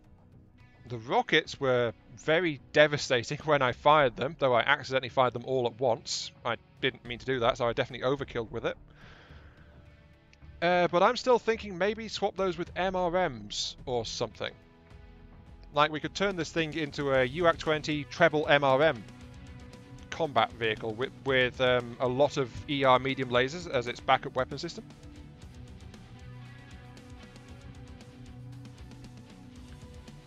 So, yeah, I think this is going to be another build that I tear apart and try to reconfigure a bit better to my liking. Definitely some things I like about it, but there's some things I'm not quite sold on either. Like the Gorse. I would have been more reliable using a UAC 20 than the Gorse. Try twin LBX 20s again, but with ER medium lasers. Yeah, tempting. However, now we've gone through all of the FAFNIRs that I've got. So we've tried out each one. Some of them I've just outright scrapped. And most of them have gone, this is okay, but there's some elements I want to change.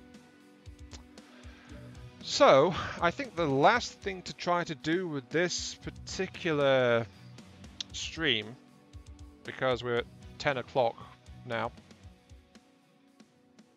the cooldown wait. Actually, it's the wind-up wait that's my issue, I think.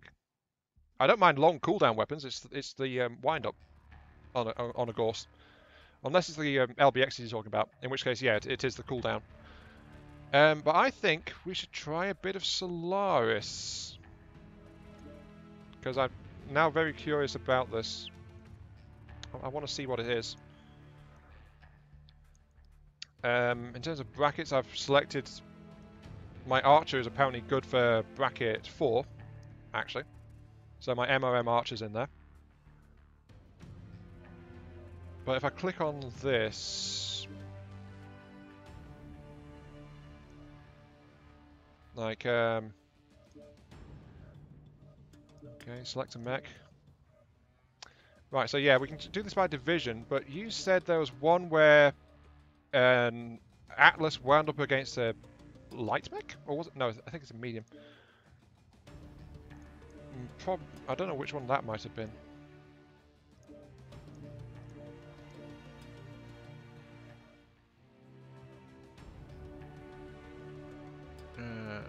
Both and both. So that's lights and mediums, lights and mediums, lights, mediums and heavies. So in Division 5 you can get some heavy mechs and some light mechs. Well, it looks like most light mechs and medium mechs, but there are some heavy mechs at least. Problem is I can only check this based on the mechs I've got. Division 4 has actually got a lot more heavies involved and some assaults. So actually, yeah, here we go. In Division 4, that combat you mentioned where you had a light mech going up against an assault, that could happen here in Division 4, I think. Yeah, because I can take an urban mech to go up against a Zeus or a Banshee. But an Atlas, though. The problem is I've not really got Atlases, so... Yeah, in this one we get spiders against king crabs. So, you know, that's going to be interesting. It depends on how the teams get balanced, though, as well, doesn't it? Like Division 2, I can pick assaults or heavies. Not really got anything.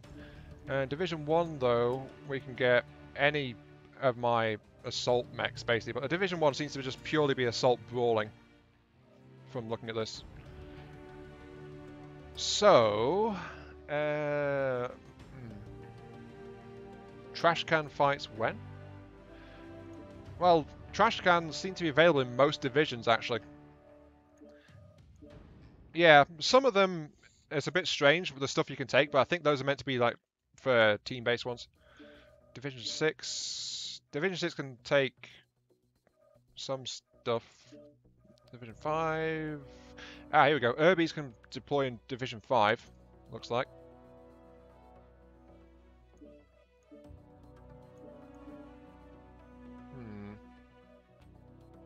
That's an LOM carrier. You know what? Let's select you. Not the team-based one. Yeah, I mean Solaris is 1v1 or 2v2, so kind of weird that you take an assault mech into that.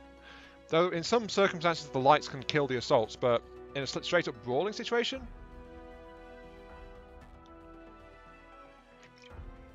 it's not team-based, it's solo. Actually, Solaris states specifically that it can be 1v1 or 2v2 if you select group play, I think it is. I'm thinking taking this a medium into this. Yes, or 2v2. So yeah, there is some team elements. Select a patron. Right. We can get ACC, which is actually a count. ACC is the individual count ranking up. Or we can get more XP, or we can get a bit more C-bills. So it's like 5% more. 5% more C-bills, 5% more... No, 5% C-bills. 2.5% more... No, wait. No, it's 2.5%, not 5%. Oh, AC is accolades. Oh, I see. Yeah, it looks like a 2.5% boost right now at level 1. I always complain about C-bills, so I'm going to grab the C-bill sponsor, actually. So, give me C-bills! Yes! Give me C-bills! Act for accolades, yeah. The moment you said it, it sounded like it fit. Wait, do I have to actually select a mech for this now? Well, for this division, I suppose I'll select my Zeal. Actually, hang on. Is this tied to a single mech? Is it only that mech get that boost? I have questions, basically. I have questions. Right, strip the mech down. Oh, all the copy items are gone. Okay. They accumulate. Then why was it asking me to select a mech when I was in the middle of selecting... Yeah, because I was in the middle of selecting a sponsor, and then it said, choose your mech. So that's why I'm wondering if it's tied to a given mech or something. Where's my... You know, let's... No. The problem is, most of my mechs are actually geared towards fire support. They tend to not be that good in straight-up confrontation. You know what, let's drag the pink monster out of the shed. Sure, the pink monster. With its double UAC 10s and double RAC 2s. Yeah, you have to select a mech, but you can switch the mech. Okay. Yeah, let's take the pink monster out of the shed. Okay, so select the mech. That means I want to be on the high tier one if I'm going to select that. Probably only available on tier 1, division 1. Yeah, there it is. The pink monster is available in division 1. The heck is... What the heck is what, Delta? Come on, you have to going to be more specific than that. Let's grab the pink monster. There we go. Well, actually, Delta, I don't know if you actually caught the previous... Well, last time I streamed this, I think, was when the Annihilator pack came out. So I was poking around with the Annihilators. And this is something that me and the Watchers at the time put together, and I loved it. And so we kept it. And this is one of the hero Annihilators. And so it's like, you know, fully customized it. We added decals to it and everything. Broken Hearts, Kid Squid, the Jump Jet exhaust warning, and a Rower right there. But this thing is actually very heavily armed and very dangerous in one-on-one fighting, because it's at any kind of range it's got double rack 2s, so you know, and then for more direct confrontation it's got double UAC 10s. So, and it's all oriented right here in the middle of the mech's frame. So as soon as this mech's looking at you, it's like, here, have many, many bullets. It's kind of like the Mauler, actually, that treble rack 2 UAC 20. This is kind of in the same vein of that as that, but yeah. Okay, anyway, let's do this. Select the patron. Select patron. I want to see Bill Boost. Select that, yes. And I will select the pink monster. Oddly enough, this is the only one where at Division 1 you'll be going up against the meta. Really? What do you mean? What do you mean against the meta? Because I'm guessing it's like all the elite builds will be in Division 1 or something like that. Is that what you're saying?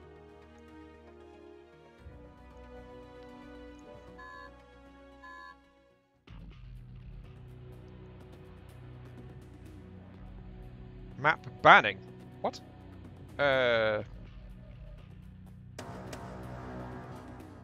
Oh, you vote for which ones you don't want. Oh. Well, I have no idea what any of these are like. So it's like, Player 1 versus Player 2.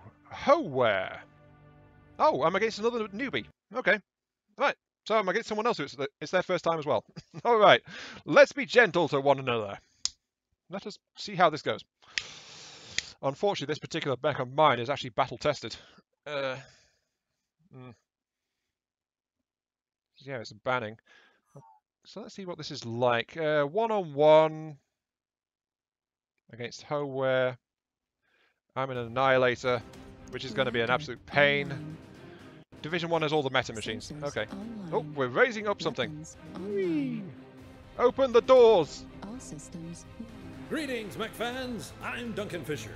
Today's match is coming to you from mine and every mech jock's personal arena nightmare, Ishiyama Caves. Oh, it's two Annihilators against each other. Oh, jeez. Folks. It's going to be awesome. Stay tuned. We're in a cave system? Right after this fight. Okay, my UX one. This match is going to be close. Seasonal records show that this matchup is pretty equal. Well, yeah, neither of us have ever fought in this before. So, you know, of course it's going to be a bit equal. Yeah, we're both complete rookies, but we're both in Annihilators.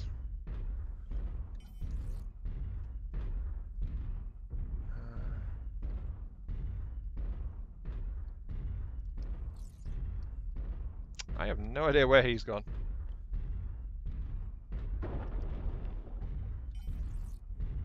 Just using heat tracking mode to see if I can find it. Oh, hello. Target acquired. Oh, he's got quad AC-10s on his. What? Okay. Turn off heat tracking mode. I don't really need it.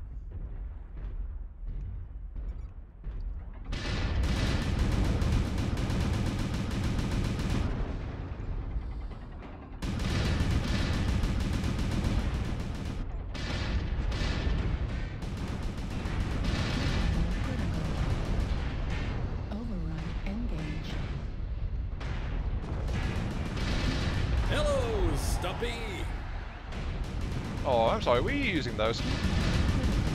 Override shut down. And he's not really done anything to me, but I'm still... Ooh, arm lost. Yep, he's sticked. Hello. Critical.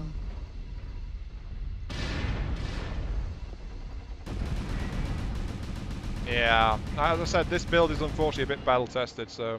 Whoa, better get back to the drawing board there. Man, that was a smackdown like no other. As I said, battle tested. That's why this particular build came out of the Annihilator stream, and as soon as it put together, we just decided, yep, we're gonna keep this one. But in terms of my mechs, which are actually geared towards brawling. Yeah, he could have been playing in other divisions. I mean, his Annihilator was actually well customized. I mean, the appearance had been fully kitted out. It had decals on it, and it was a custom paint job. So I think he just settled on the AC-10s as his loadouts, really. Yeah. Honestly, there was not much going on there. There was certainly no blaring music like you'd expect sometimes in an arena. That was my first Solaris match, and it's given me mixed feelings.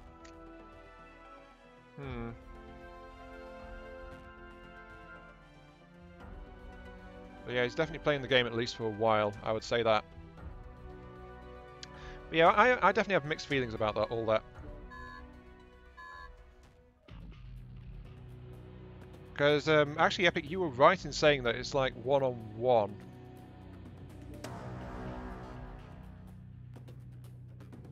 It's like just one-on-one brawling. Because once I was on him, he was really struggling to deal damage back. He was chasing me around, and then I just dropped in behind him.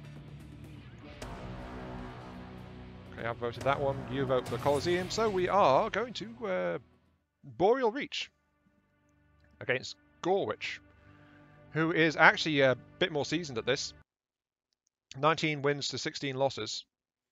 So yeah, he's played a whole bunch of matches in Division 1. But yeah, I mean, what you were saying earlier about Solaris seems to be true as well, because it would very much focus on the brawling aspect of it. Maybe if I was more mobile, a more mobile mech could have played around such a slow mech like the Annihilator. But then that would be a question of terrain advantage, just getting where he couldn't get at you. Hello everybody, this is Duncan Fisher. Today we are coming to you from the frigid confines of Boreal Reach. 2 mechs enter, 1 mech leave. Again, a fellow Annihilator. Let's find out. This match literally has a 50-50 chance of going either way. Let's get started. I think he's got smoky glasses. Oh, hello. He's pretty far away. Is there any kind of cover? Not really. Not for an Annihilator, at least. But yeah, I'd say his odds are actually better of winning because he actually knows what he's doing. He's been playing a while and he's got above 50% win rate.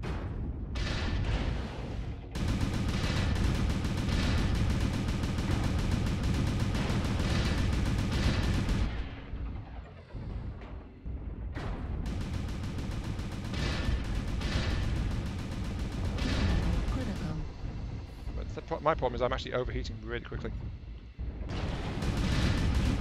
Critical. Left torso. Critical damage.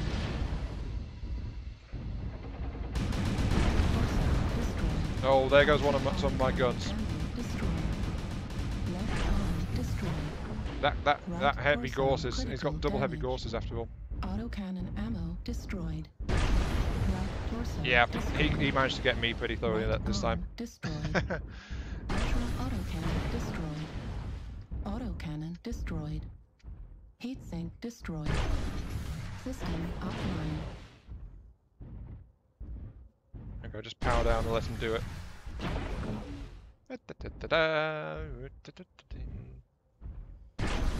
Because we both know he's won this. Critical damage. Override engage.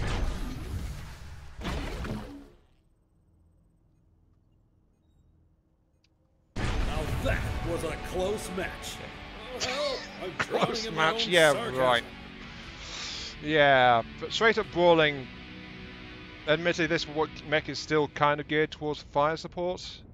Because as soon as I started overheating, I just couldn't keep firing, and so he managed to just edge it out and take out some of my side torsos.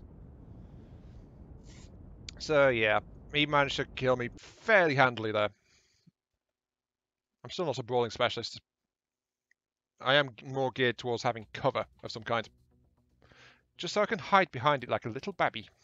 Because I don't want to get my my paint scratched. Still, Solaris looks like it could be interesting. Definitely a good place to test out various mechs. But it's still... I think they could have done more with that. Honestly. I think they could have done more with it. Like being able to switch into a spectator mode where you can just watch the various matches. And actually switch between matches without having to just load them. So, you know. It's like, here's a viewing room. There's all these matches going on. Click your match. And as soon as you want to, click on a different match and go and watch that one instead. That would have been a welcome feature to the Solaris, I think. But I don't know. I kind of feel a little bit underwhelmed by it. I think that's fair to say. Then again, I wasn't exactly sure what to expect from Solaris either, because I've never played Mechwarrior 4 Solaris mode. Like, I think it's Ethan that's doing that right now in the Discord. I never did that really. I was always in missions or team matches. Never really done the one-on-one stuff. And in one-on-ones, I do tend to get killed more often than not as well. So, elo change.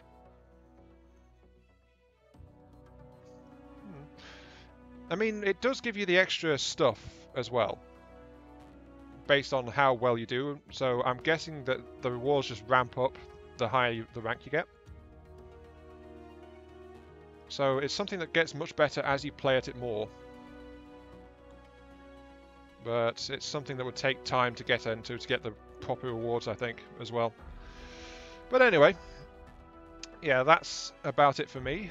I think the only thing left to do really is maybe poker to custom Fafnir.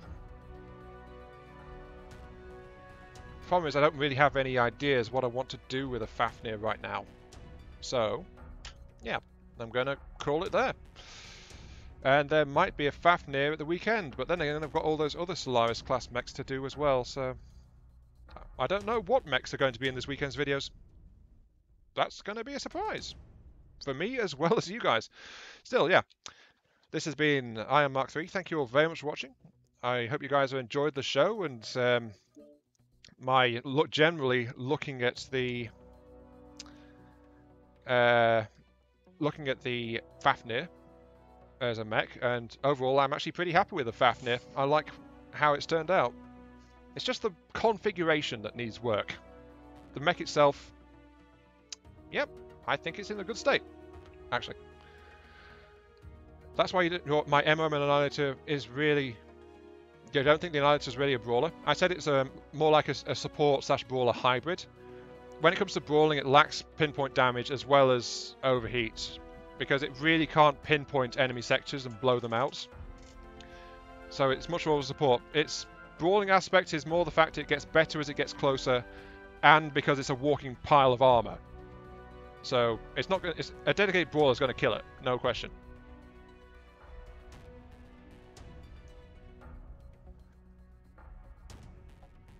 Thinking comments. You told me before. Yeah, I think you mentioned that one. Yeah. Wait, no. 2 LBX-10s. No, I didn't think you mentioned that.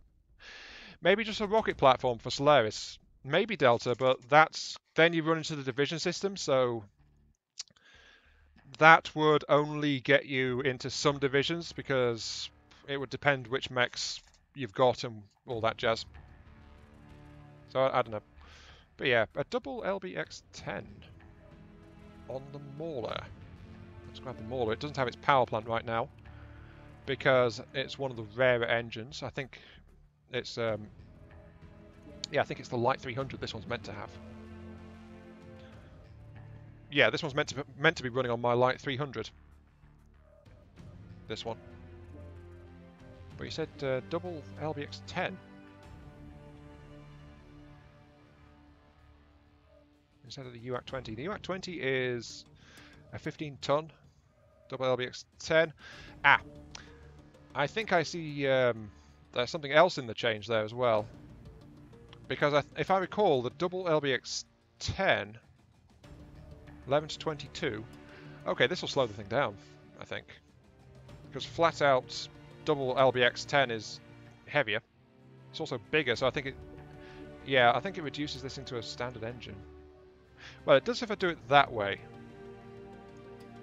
For a light engine, I think it would be a case of swap one of the racks across to here.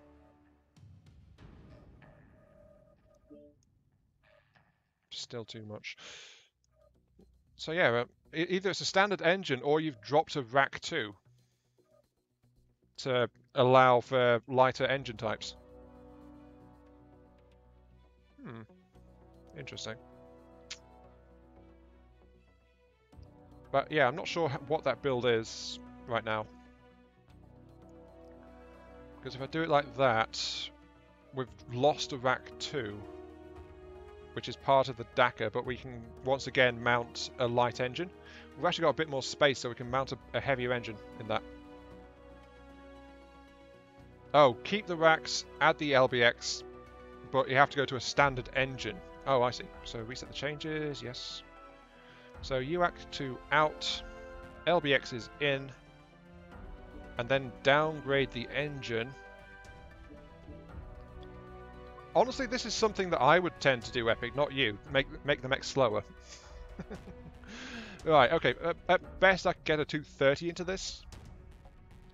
But the thing is that it needs heat sinks as well when it's getting down to an engine in that range.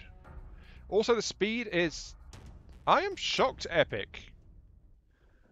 If it follows this, then you're talking about a mech that's going around 40 kph from you. A mech that slow from you. I am so surprised by that, I don't know where to go with it, honestly. Yeah, you can't get a 225 in there. For heatsink matching, the next one down is a 200, which is a 36 kph mech. So that is really slow. Even I'm saying it's slow. Oh my.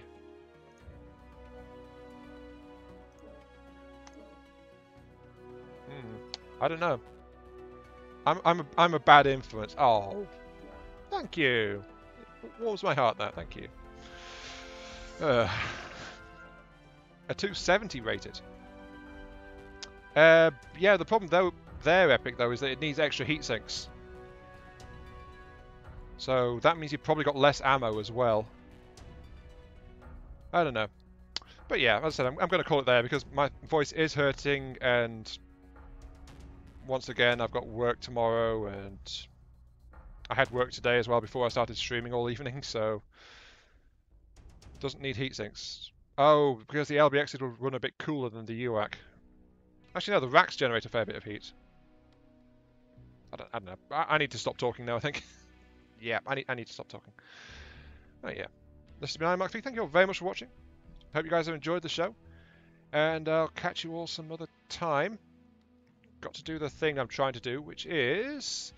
maybe I'll see you in the Discord. There's a link to it in the description below, if you're interested in that. If you want to talk to some fellow gamers about this game, maybe talk about other games in general, or maybe find a friendly game on something or other, it's up to you. It's just, we're a rather chill, laid-back, nice group, and if you just want to come hang out sometime, you'd be more than welcome. Just don't mind the fact that we are also somewhat clinically insane half the time as well. So, you know, you got to watch out for that, but it's not too bad. So, yeah. There we go. Due diligence done. See you all later. Yeah. Maybe I should pre-record that or something. I don't know. I'm still trying to get comfortable even doing it. But yeah. See you later.